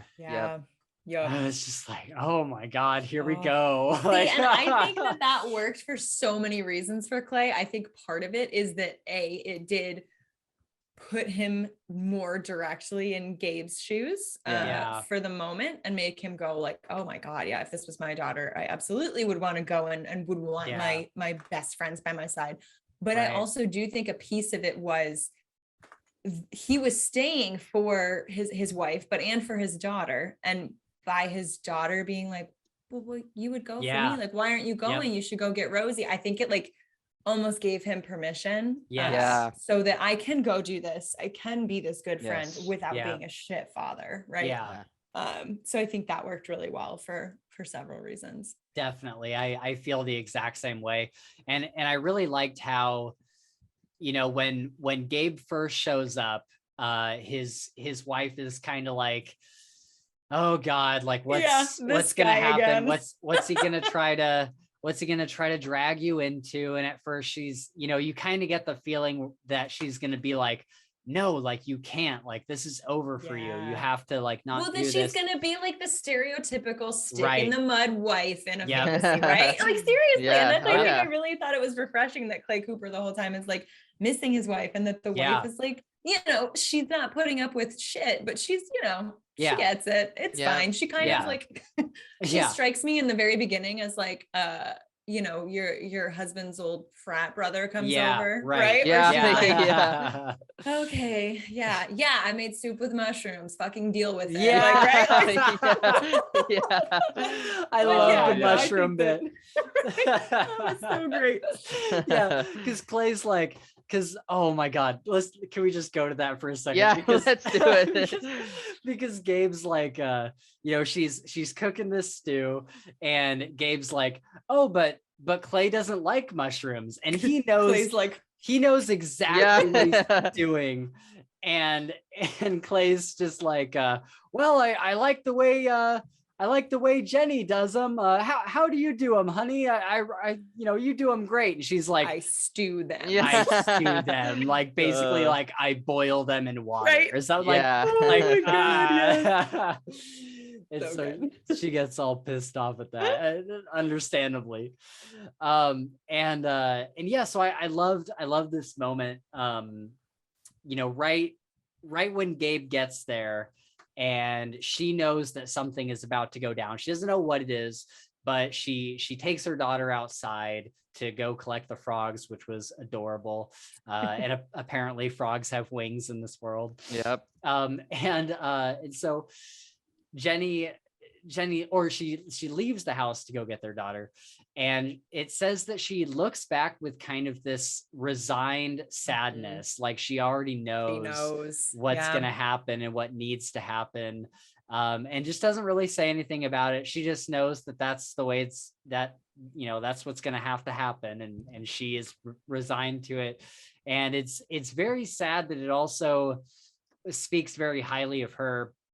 And then we kind of go back to when Clay actually leaves and he's saying goodbye to his wife, and you can tell that she has come to terms with it, and in some small way kind of given her blessing, like you mentioned, kind of given that permission, because she knows that, if it were their daughter, she would want Clay to. She knows who she married is the thing, right? Yeah, exactly. She knows she married Clay, and probably part of the reason why is because he's like a good, honorable, upstanding guy. And a good, honorable, upstanding guy in the right situation is just not gonna leave his friend out to dry. Yeah, and she right. knows that, Yep. So Yep.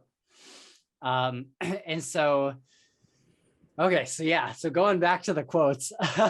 So there was the other one that was at the beginning that really it was just a wow moment for me. It was when, he's talking about how his father took him out to cut down this tree. He's like, hit it like you hate it. And then it's kind of vaguely understood that the dad killed his mom. I don't think it goes into detail in that scene.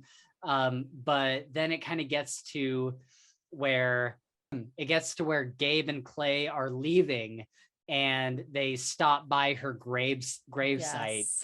And he's looking at this tree that is kind of the memorial of his mother. And it says, "There were only the words, 'Be kind,' carved into the birch's brittle skin, as if whoever carved them had been crying, or a child, or both." And oh my God, that just, it gives me shivers. I'm like, that is not only is that terribly sad and makes me tear up, but it's also incredible prose. Like that is such a well-worded way to just kind of display that thought. Just a simple way to get the emotion of the time across. And to me, even the fact that he's revisiting that emotion right now, as he's there.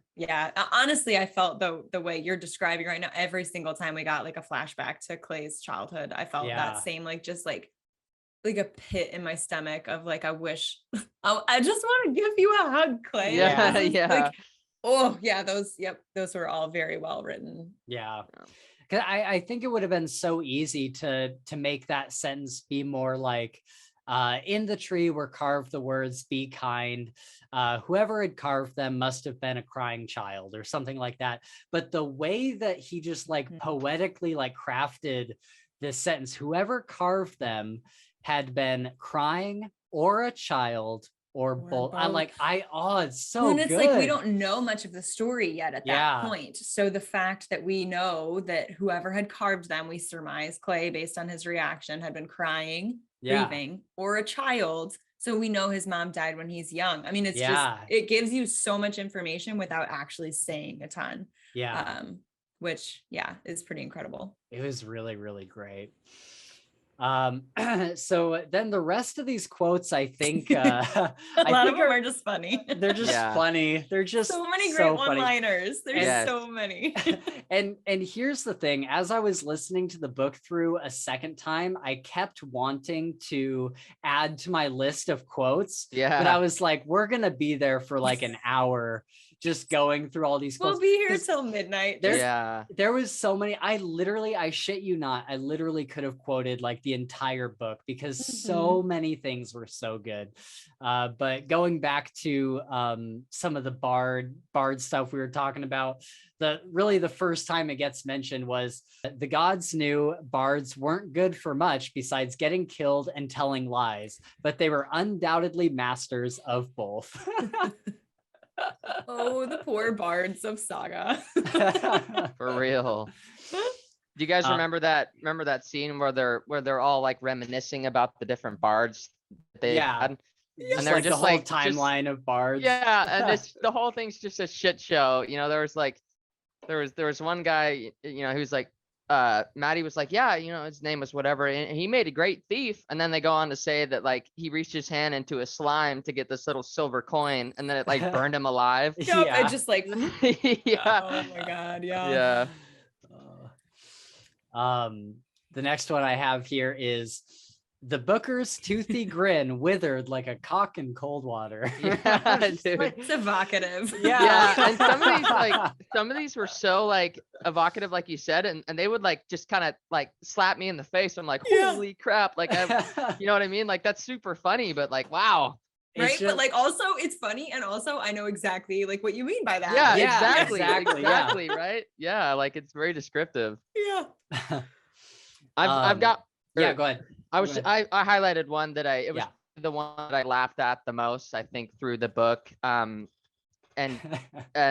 Clay is like thinking about like Rose and like how she's kind of like this, you know, rebellious daughter and Yeah. whatnot. And he's like, he in her monologue, he's like, he had thought at the time it was because she was an only child, but had decided since then that Gabe and Val were just really shitty parents. And I was like, dude, that was so funny. Just like this like Oh, little God. inner monologue. Like, Yeah. I don't know, It's dude. I all- thought that was hilarious. Yes, that part was fantastic. Yes. Yeah. Well, that's like one of the, I think the one that made me laugh the absolute hardest was the part it's down a couple lines where it's, watch this, he said, and the he is, as I believe, Moog. And what happened next might have been extraordinarily funny, were their lives not at stake, but they were, so it wasn't. Yeah. Yeah, dude. Oh, it's so good. Oh, yes. the one the one that I will probably use in real life now is Clay smiled like the Mhm. winner of a Whose Life Sucks the Most contest. And it's just one of those ones where it's like the cock in cold water, like you know exactly. Yeah. It's just like this really sad smile where he's like Yup. he's kind of wearing this smile on the outside, but he's just like, fuck my life. You It's know? like those like screaming internally images. Yeah. Yeah, that's exactly what they mean. Yep, I love that. And then there's, oh Kit, you old ghoul. And Yeah. again, I have no idea why this was so funny, but it was just the narrator, the way he sold it. Oh, I love it. Oh my gosh. Yeah, there was one that was to break up all the hilarity, but Yeah. there was a really deep one from Clay, at least I mean deep in my opinion, when they're battling with Shadow, and it says, though a mirror might reveal our weakness, it reflects only a fraction of our strength.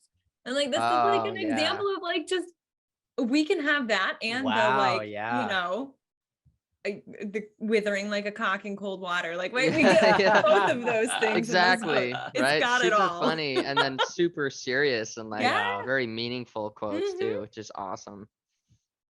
Definitely. Yeah. There's one that's- oh, go so ahead. Go ahead. I was just gonna say that was a great one. Go Yeah, ahead. I agree. Back to the funny because that's Yeah. like majority of what's on here. Oh yeah. But this is like, you know, I don't know if this was like at the very end or this was probably during the huge battle with the Horde. And I think this is from Clay saying this. He's like, what's that, honey? What was I doing while Uncle Gabe was dueling a god with all of civilization at stake? Why? I was wrestling in the muck with an exceptionally tenacious cow. Yes. That freaking Minotaur like it's was the just Minotaur, like, like right at the oh, end. yeah, yeah. and Oh, he just like yeah, I wouldn't remember. die, he wouldn't stay That's dead. He's like, right. this fucking guy Like, keeps coming back. He's back again. Oh my god. Yeah. Like it's burned alive and then just gets back up and starts coming at him. He's like, holy crap. Yeah. So good. I did love that. Yeah. I like this one because this happens multiple times throughout the book in different situations, and he just kind of changes it to fit the situation, like praying to the gods of whatever. And he's like, please, he prayed to the gods of whichever was in charge of killing people at random with a chimera's corpse. Yeah. It's a very specific god. Yeah. And then he like changes it later to like something like he prayed to the gods of whichever was in charge of saving them from a band of marauders or whatever. There was, there was change depending there was on one where Kit was like trying to tell a story or something, and he like is fucking with Sabbatha, where he like Yeah. says something mean, and he's like, I just sent a prayer to the god, that controls the angry divas.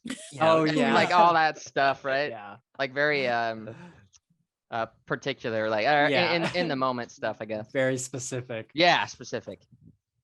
My favorite quote from Jane the Bandit was, well, I'll be a kobold's cock ring. Dude, and the voice that the narrator does for her is so funny. It really makes you think of like what's like the famous female thief like from the Wild West.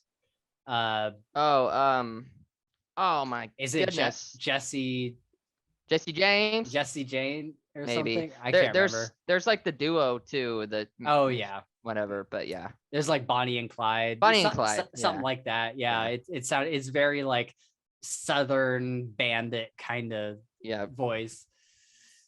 And then this was another one that really just like, I mean, it is funny, but it's even funnier with the narrator doing like his timing on the way he said it. Cause he was like, it was something Clay had just done that he felt stupid about afterwards.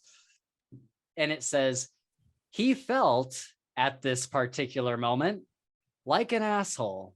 And just the way it was like said, I died. It's so relatable because the part when it's when it's right after they got robbed the first time by Jane and her crew, and he sees that Gabe has like the rocks in the bag. And he's like, what are these rocks for? Right. He's like, oh, they were, they're roses and whatever. And Clay's like, she's like, about fucking rocks, like just another. And he's like, I brought them to put her on her grave. Yeah.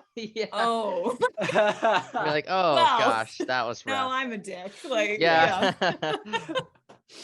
I also love the moments that are like that with like Matrick, where he was like Moog or somebody kept interrupting him. He would say, yeah, Lillian got tired of me because I was just getting a little and then Moog would interrupt and say drunk, and he's like, well, he's like, old. That's not he's like I stop guessing. He's like I meant to say busy with life and not able to pay much attention. And they're like, oh, like, oh yes, that's right. That's right. That's right.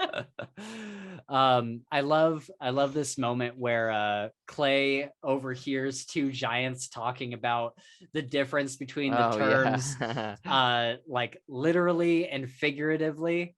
And Matrick says, when they finally meet up again, Matrick is like, we're literally fucked. And Clay's like, figuratively.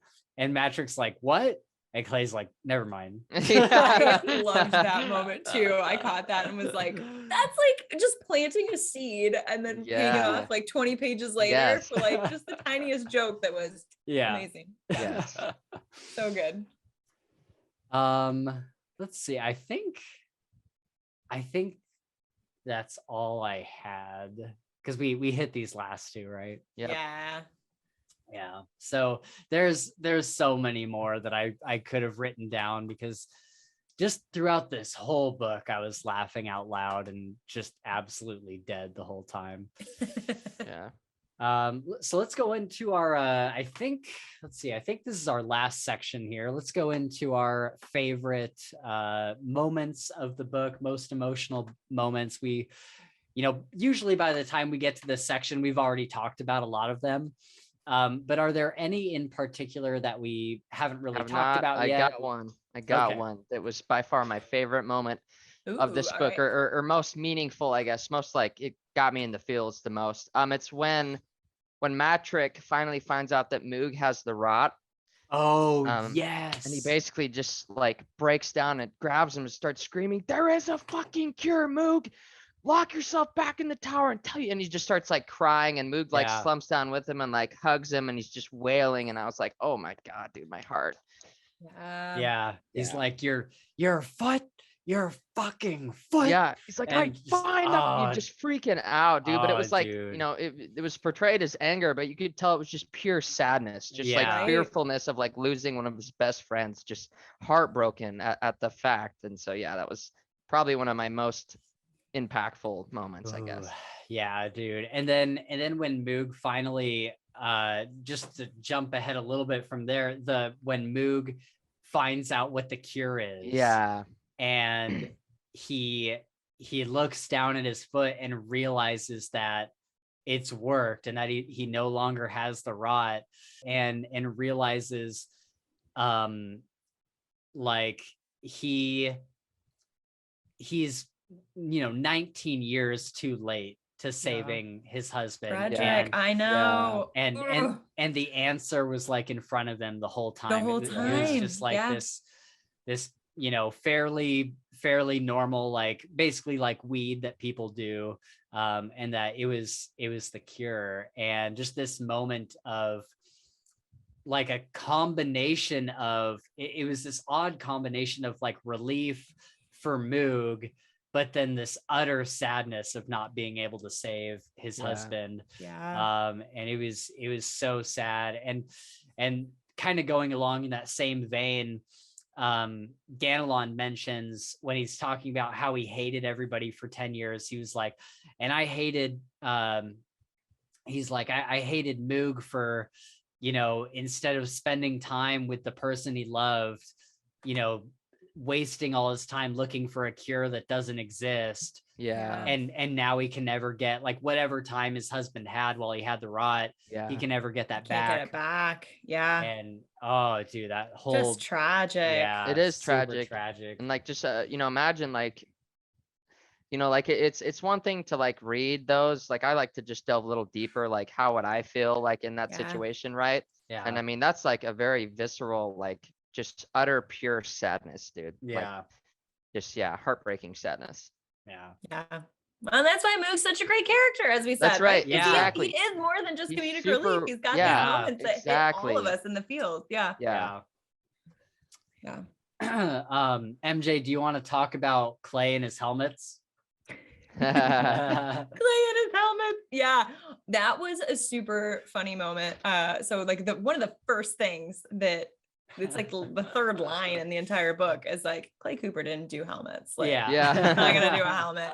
And then like as they're leaving the city in the beginning, one of the other guards tries to give him a helmet, and Gabe's like, you should put it on. Put it on. And it's like something I forget the exact phrasing, but it's like his face was serious, but he could see like the corner of his lip just twitching a little. Like just fucking with him. Fucking with them, That was like, so good.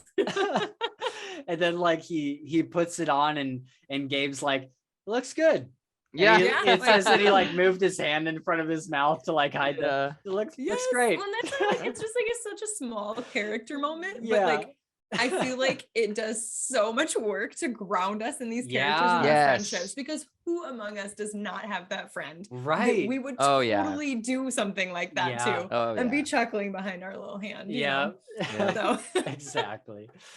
And then I love that on their way out of the city, Clay like throws his helmet on the other side of this little hill, and there's like a dozen other ones behind there. So good.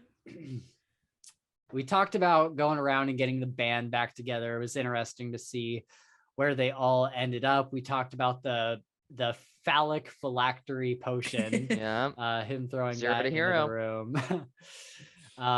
Anyone else singing Hercules in their head right Yeah. now? Oh, yeah. And then they just keep getting robbed by Jane every time they come up a little bit. And on the outset of their quest, like Clay's wife has hooked them up with all of the food, all of the socks, all of the everything they need for this big journey. And they get it all taken away. Yeah. Yeah. Within like minutes, it Yeah, seems like. yeah, for Like, real. they just hit the road. And then it happens again after they get, Maddie after he falls down the waterfall and they fake his death, and same shit happens, dude. Like, It's like, oh, fancy meeting you guys yeah, here. exactly. Like, how is that? What the heck? And I love how every time they see her, she's like progressed more and more, like in like social climbing, but also like in the things that she's like wearing. Yeah. Like by the end of it, she's got like really nice like leather armor or whatever. Yeah. And at the beginning, she's like dressed in rags. And then like the second time they see her, she's like wearing their socks. Yeah. Yeah. Oh, and I remember she takes like Maddie's boots, right? Like she takes the boots right off Maddie along with his jewelry. And they, Clay's got this little inner thing where he's like, yeah, and they like the look of Maddie's boots. So he's barefoot now. Yeah. I loved the kobolds in the City 5 court. Good, Gabe, good, Gabe, good. And the whole just the whole like voices they used for the kobolds, or the narrator used for the kobolds was it was really good. So good. And I loved how exactly what you just said. The kobold is like, good, Gabe, good. And Gabe just responds, he's like, yes, good, Gabe, good. That's me. And it's just, he just says it like so seriously. And the way that the kobolds talk like throughout that whole thing is like, was super intriguing to me. Like, he's talking about his wife.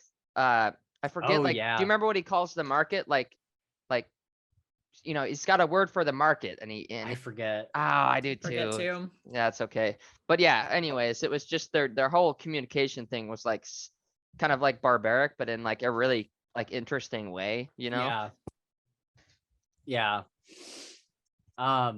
That whole story of I don't think I even caught that story the first time through. It was the second time through that I realized the kobold had said anything about his wife. Oh yeah. And when I caught it the second time, I was like, oh, that's really, really sad. I know, super dark. He's got all these kids that like it was and the kobold still thinks that his wife is just like being held over away, there. And Clay and Gabe are thinking like, oh, she's dead. Yeah, like long gone. He was fodder in the arena. Right. And then Matrix says at some point in that scene, he says, something tells me the cake is a lie. And I'm like, holy shit, there's a portal. Is that a portal reference? Yeah. I was like, oh my God. I missed it. I've never played Portal. Oh, it's like you're stuck. I mean, no, I know what it is. Okay. Play it. I just wouldn't get the reference. There's like all throughout all of the levels, if you go into like these back rooms, because like the whole time the little artificial intelligence or whatever is telling you, if you get to the end of the maze, there'll be cake. And so like cake is like the reward at the end of this thing. Yeah. And then like you get into like these back rooms where people have like made little like hovels and stuff, and like side rooms and stuff of this big like factory. And they have like scrawled on the walls like, the cake is alive. That's cool. And so it's like, man, that's like crazy. a little moment that they added. Yeah. I will say, I feel like we need to talk a little bit about Larkspur / yes, because I don't think we've talked about her much yet. We've hit on her like a little bit. Yeah. But yeah, because I had put like one of the like emotional moments. I actually just wrote the Etten, no. Yeah. But then I said, honestly, that whole part where Larkspur like reemerges. To that part. That was pretty intense. Yeah, definitely. And it was crazy, like, and I don't think they portrayed it in the sense where you could have caught it, but like like she hinted to the fact that like she had known like for a long time. Yeah, So where I was she's like longer than you think, and you're yeah, like, and so I was "Ooh." thinking, I was like, what was the point where Right? Can I she? catch it? I know. I actually went back and like tried to find it, Yeah, and it was Yeah. like, my guess is when she she's smoked the sneaky. mudweed, I think. Yeah, Mm. it's gotta That's be my it. guess, because I feel Yeah. like they may have fixed what happened. And Right. Yeah. but she played it so well. Like Yeah. who would have thought? I thought she Yeah. was solid. Yeah. And then turns out no, she's fucking backstabbing. She's still the worst. But Yep. And meh. then Yeah, she kind of turns back around at the end, right? To She help does, them. yes. Yeah. you- No, she definitely comes back around. Do you guys remember what the motivation for that was? I forget. Ganelin. I was gonna say, I Yeah, don't it know was if it was Ganelin. explicitly stated, but I assumed it was Ganelin. It was definitely 'cause Ganelin, because okay. when she first came back with her ship, the first thing she did was go and kiss Ganelin, like this very maybe I visceral missed that. kiss. They've Yeah. had some moments. Yeah. So Yep. they've bonded. Yeah, that's right. Uh, And then another person that we need to talk about that we haven't is the Druin, the Oh god, antagonist. yeah, like the Oh, main yeah. bad guy. Yeah, the Yeah. main bad guy. What's I'm forgetting his name. What do they call him? Last leaf. Last Leaf, Leaf. yes. Yeah. And so yeah, that's another person we should probably mention here. Maybe since like just in passing. Exactly. Yeah. But See, yeah. so he was a good antagonist, but this is like kind of where it was kind of like the least important part of the book for me, I feel like, because the first time I read this, sometime around the point where Last Leaf got introduced, I kind of like zoned out for a while, and it kind of like the book kind of dipped for me for a while from there, and then it came back around eventually. Yeah. But so I couldn't really remember a whole lot about him, and I kind of assumed like, okay, Last Sleep is like involved in all this somehow, and at the end there'll be the big battle or whatever. I knew that had to be part of it. But then the second time reading, I caught way more of like what all of that was about. Yeah. And the meeting at Matrix like estate or whatever. Yeah. And I started to like him a lot more as a character, and just kind of that whole plot thread in general. Because the first time I was reading it, I was like, what does this have to do with anything that's going on? And I kind of like zoned out for a bit. But I think going through the second time, I was like, oh, okay, I see how this all ties in. Connects together. Yeah. And I can see why like you would say that, because I feel like there's like this back storyline, right, which has to do with Last Leaf and everything that's going on, but then the main story is like kind of over here and follows the track of the band. So this is always like somehow like meshing with that, but it's way more focused on just their like personal journey. And so because almost like a slice of life type writing style. I mean, it's not, right, because it's very much an adventure story, but we're not super focused plot wise. Exactly. The giant world ending stakes. It's more about like the main antagonist is like old age. Like, you know what I mean? It's more about them like, I don't know, coming back together and finding themselves again through their friendship than it is about. Right. I mean, it is about, but I think that's maybe why we haven't really touched on them yet. Because I think maybe all three of us kind of got the same thing. Yeah, exactly. Yeah, exactly. I think, would you say that this is more of a like character focused story than like a plot focused? I would. Yeah, 100%. Definitely. Yeah, I think that's why a lot of the things where we're like, yeah, it's not like a hard magic system. We don't care. Right. Like, oh, there's a million different, fantasy creatures, and it's not, things pop up and we just like roll with it. Yeah. Because the story and the heart of it is about just these people and like learning how they're coming back together after all these years. So I think that lets a lot of other stuff kind of, it just works. Yeah, it just works. It just works. Yeah. Cause I feel like when I was reading, like I know in my head, like the goal is to go save like Rosie or whatever. Yeah. But like I would go an hour and a half of audiobook reading without like thinking about that. Right. Yeah. You're just like right. in You're the just moment. focusing on like their current predicament that they've found themselves in and how they're helping each other get out of it. Yep. Yeah. That's such a good point to bring up. Cause like, even though that's like the main goal of the book, and honestly, the first time I read through, I was kind of finding myself getting a little irritated from time to time because I knew that was the main goal, and And it seemed like they kept getting sidetracked by all these things, and I was just like, how do they get there? Like how like yeah. can we They're not getting any further. yeah, exactly. And so I was finding myself frustrated with that a little bit. But once I got to the end of the book the first time and had like fallen in love with these characters, the second read through really was me being able to be like, okay, I know they get there eventually. Yep. I can take a back seat and enjoy all these Yeah. smaller All stories these that are great along the way. moments. Yeah. Well, that's like this is like such like a hackneyed thing I'm about to say, but like it's very true in this book in particular. This book is more about the journey than it is about the end. Like yes, for sure. That's like, and it sounds like a dumb thing that people say all the time, but No, like it's no, really it's true. true. For this Yeah. one. Like, Yes, definitely. I totally agree with that. Yeah, because once we finally get to like the end goal, it's kind of it's like a big battle, and then it's over. Yeah. And then exactly. it's just done. Yeah. Yep. So good.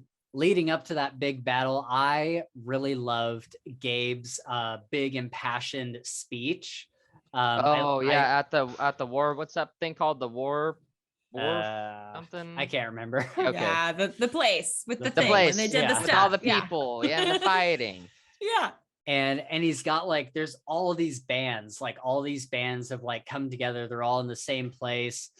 And I wish I could remember like specific parts of the speech, but he's like, are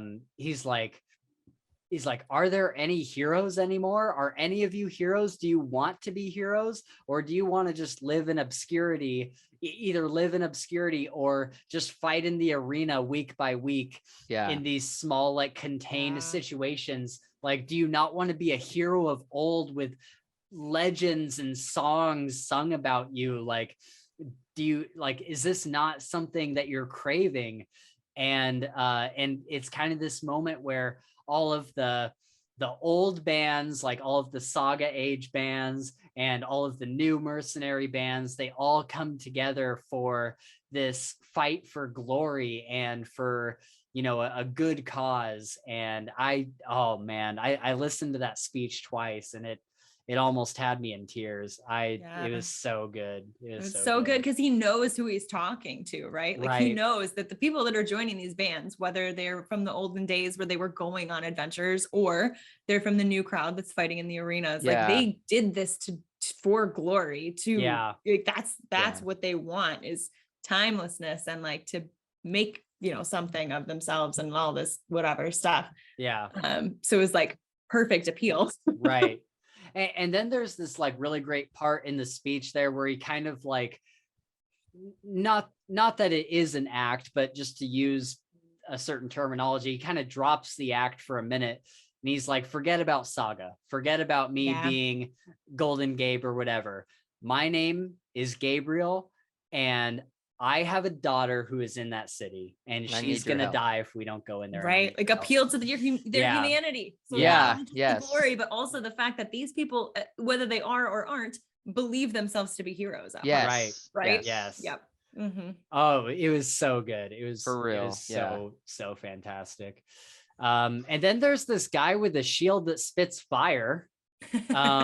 He's got this it was like a really quick thing that just got mentioned. I feel like I missed it then. Another reread, Gabe. That's right. One more. Probably a lot more actually.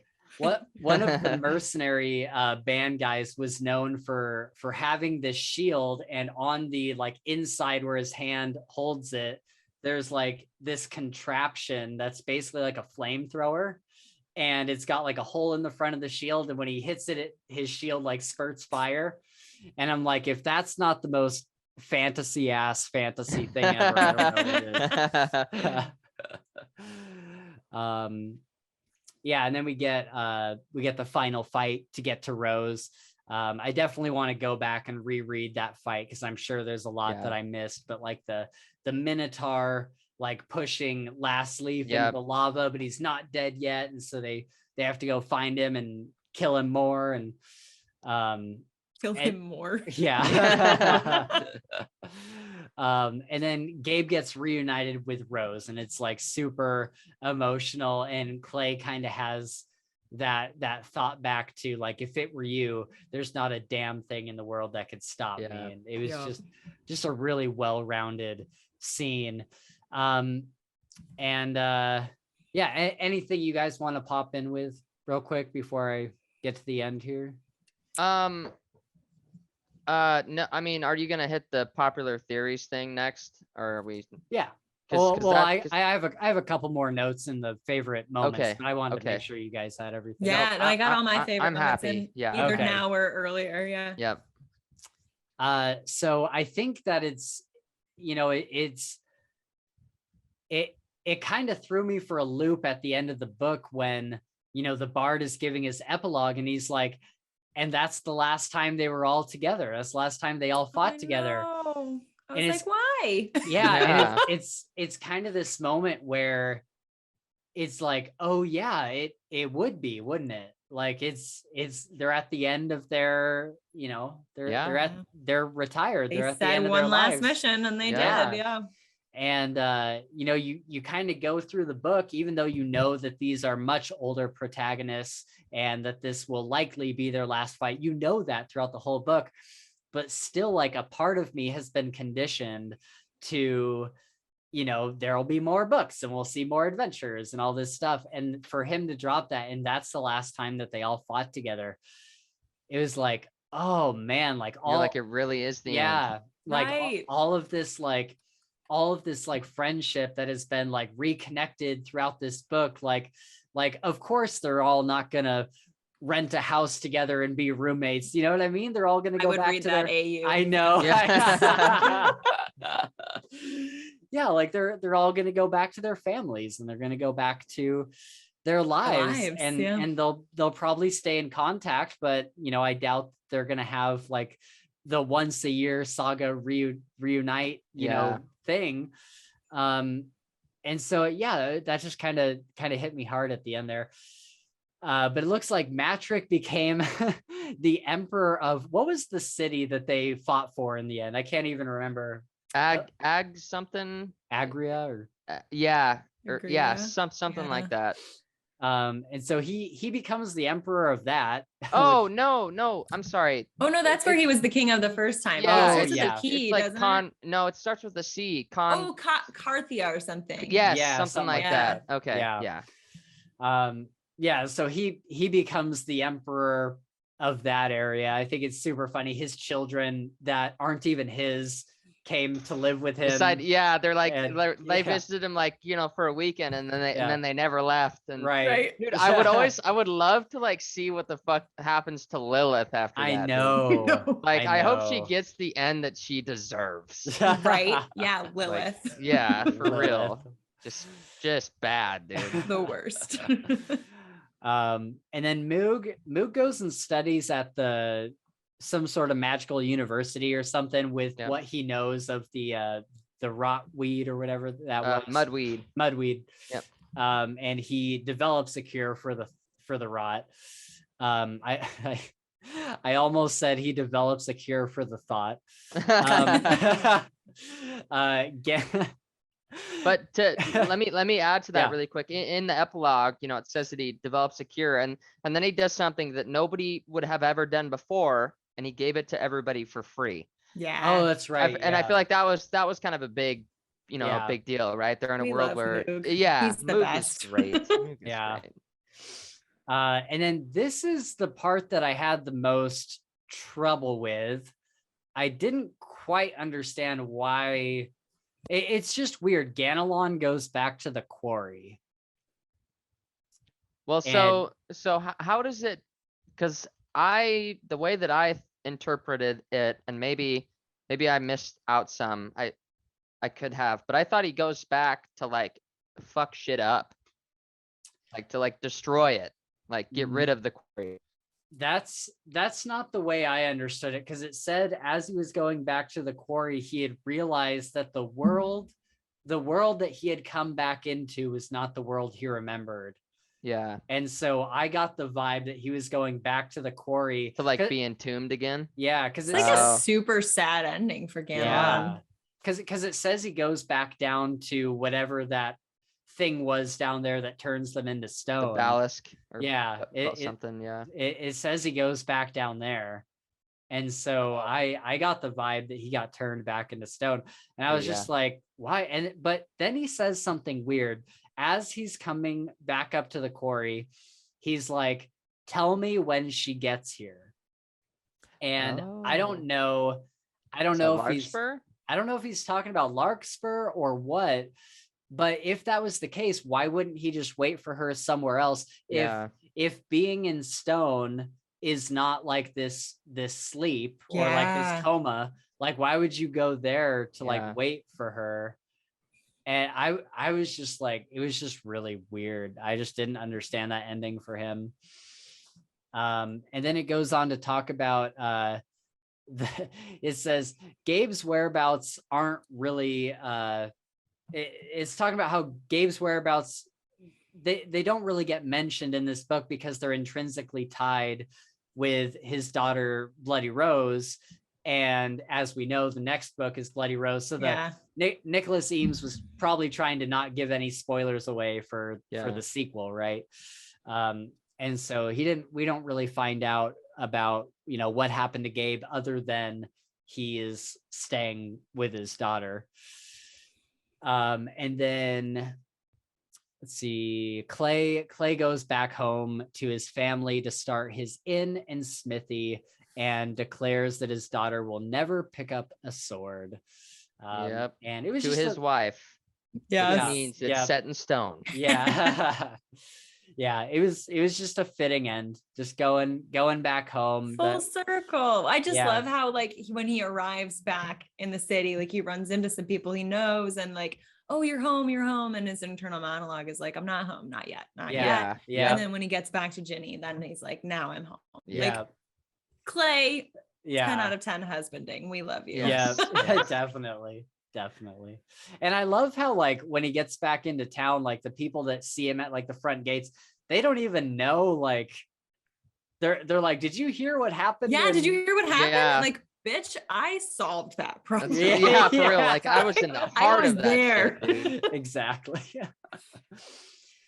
So that brings us to the end of Kings of the Wyld. It looks like that's pretty much it. I do have one thing for our like future, but this is usually where we talk about like theories for the next book, but I mean, it's got something for that kind of a standalone.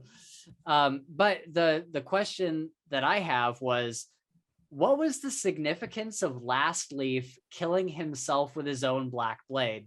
Because Clay is like, oh shit, when he says that. Oh, okay. I know the answer, I think, because sweet. it was said. Really? With Shadow, right? Yeah, they said that the only way for them to get back to their realm, their world, is to be killed by that blade, by Alucor. See, I thought he was talking about the blade that Gabe had. No, he was talking about Alucor. Oh. Yeah. Interesting. Well, but that is the blade that Gabe had, was Alucor. At that point, right? He had already gotten it back. Yeah, Gabe has his blade, but the other one, it's like, it's not, because the Velicor is the one that Gabe has. Or that's what the other one is, like Tulacrum or something. It's Tamarat. Tamarat, thank you. I wasn't even close, but you got it. I thought that Tamarat was the blade that if we killed the Druid, it would resurrect his mother. It would resurrect the woman. That's why he made the blade. Too. And but so see, that's Valicor, what, like, it seems like they're setting it up to be like a next thing, which maybe that's what happens in Bloody Rose. None of us have read it, so I guess maybe we should just That's right, we just wait and see. But that's people who have read it are like, guys. Yeah.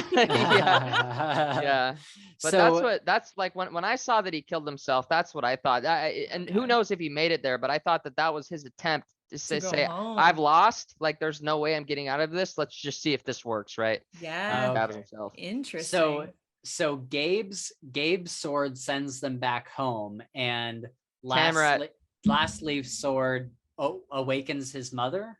Yeah, so Last Leaf's sword was made by Shadow, right, a long time ago, And Okay. his only goal in making that was to revive his mother. And so he had done that once, I'm pretty sure, right? And she came back and was a little crazy. Or maybe that's somebody else. Basically, Temrat is supposed to like stab a druid with it, and the energy transfers to his dead mother, who he Okay. wants to bring back. And then Got it. Velikor like is the door, to Like the gateway the opener. portal, yeah. Yeah. Right. But they definitely mentioned that, or Shadow says that, to be killed, a druid to be killed by Velikor is to return home to their realm. So who knows if Right. that's true, right? That's the most info we have, but Yeah. I also really love that sword because Clay would always describe like all these cool things he was seeing like a inside it. whole new world inside of Yeah. the blade In the and stuff, blade. yeah. That Yeah. was badass. Yeah. And Lastleaf's other swords were pretty cool too. Like he had the singing sword, right? That like literally cut through the atoms of the air. That's why he Oh, could slice. Oh Yeah. yeah. That's why he sliced Blackheart, corner off of Blackheart and stuff. So I thought those were some badass weapons that dude had. Yeah. It's pretty sweet. Yeah. Any other final thoughts about like the final battle, or really anything about this book that you'd like to leave people with? I think we've done a pretty good job. Yeah. Just go ahead. Yeah, that's right. Yeah. Pat ourselves on the back. No, yeah, I think I think the people that have made it this far, hopefully they've already read it. If not, Oh, yeah, sorry definitely. for spoiling literally everything. Yeah. We gave them a Figuratively. warning. We did. We warned you. But yeah, no, I think now I'm literally right after this call, I'm going to download the audiobook. So Oh yeah, Nice. you should. Yeah. and I'm it's going to so just good. listen to it. Yeah. Cause Super it sounds good. like it's narrated well. I'm interested. Yeah. You should get the one with the music on it if that's Oh something yeah. that would And I'll let you interest guys know if it's Yeah. like, I would say, have you tried it though? Like have you heard it, Spencer? Because like some of those like So sound it's- great, but then they're not. It's Oh, no. not, it's not, no, it's not the graphic audio. It's not a graphic audio. Well, but book. even then, like I know it's the music, but what if the music like drowns out some, you know what I mean? Like I would look before at the before I reviews. said go Yeah. buy it, look at the reviews, because we know that just the audiobook is wonderful, Right, but it's I would fire, yeah. I would suck Yeah. for you to like just go buy that. And you're gonna be like, Right. Like, oh what are man, these this guys is talking about? Yeah, right. Yeah. That's a fair point. Yeah, I would say like final thoughts for me. It's so interesting because this book has been recommended a dozen times to me, and I've never found an excuse to read it. And I've always kind of thought that the way I thought about this book was like, I get what they're trying to do. Like I understand like what the author is trying to do with this book. It's trying to appeal to probably an older audience who used to be really into all the classic rock bands and all these things. And I was, for a long time, I was kind of like, I'll get to it eventually, but it's something that like I understand what it is. Like I don't really need to read it exactly. And so then when you recommended it, and I was like, you know what? Okay, we have an excuse to read it. We have somebody who's excited about the book. Like let's do it. And then reading it, I was like, despite like a few surprises, like the scenes that like made me tear up and were a lot deeper than I was expecting. Don't take this the wrong way. The book was what I expected it to be, but it was also so much more in the way of my enjoyment. Yeah. It was still those references. It was still those like the wacky spellcraft and all the humor that I thought would be there. But I did not expect myself to enjoy all that as much as I did. And like I said, this is a book that, I will certainly reread several times. Like I did not expect it to be my first time through, but like MJ said, an annual reread. It was very, very well put. Yeah. I think, this is going to be in my my selection of books that I kind of cycle through with like King's Dark Tidings and the Dresden Files books and stuff like that. So thank you so much for recommending this to us. I'm so glad. Thank you. Yeah, I'm glad that we were able to chat about it. This was such a cool episode. When you contacted and we're like, would you like to talk about one of your favorite books? I'm like, it's Christmas. This is like my favorite You're like, show ever. Yeah. That's awesome. Well, you've been a fantastic guest. Thank you As so always. much. Yeah. Yeah, Thank thanks you for having me on. so much for joining us.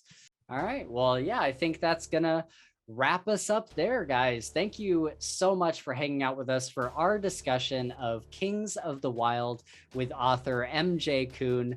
Be sure to check out her book, Among Thieves. I personally loved it, and I can't wait for the sequel. I really believe you guys will enjoy it as well. I'll have all her stuff linked below in the description. So be sure to give her a follow on Twitter and whatever other social medias the kids are using nowadays.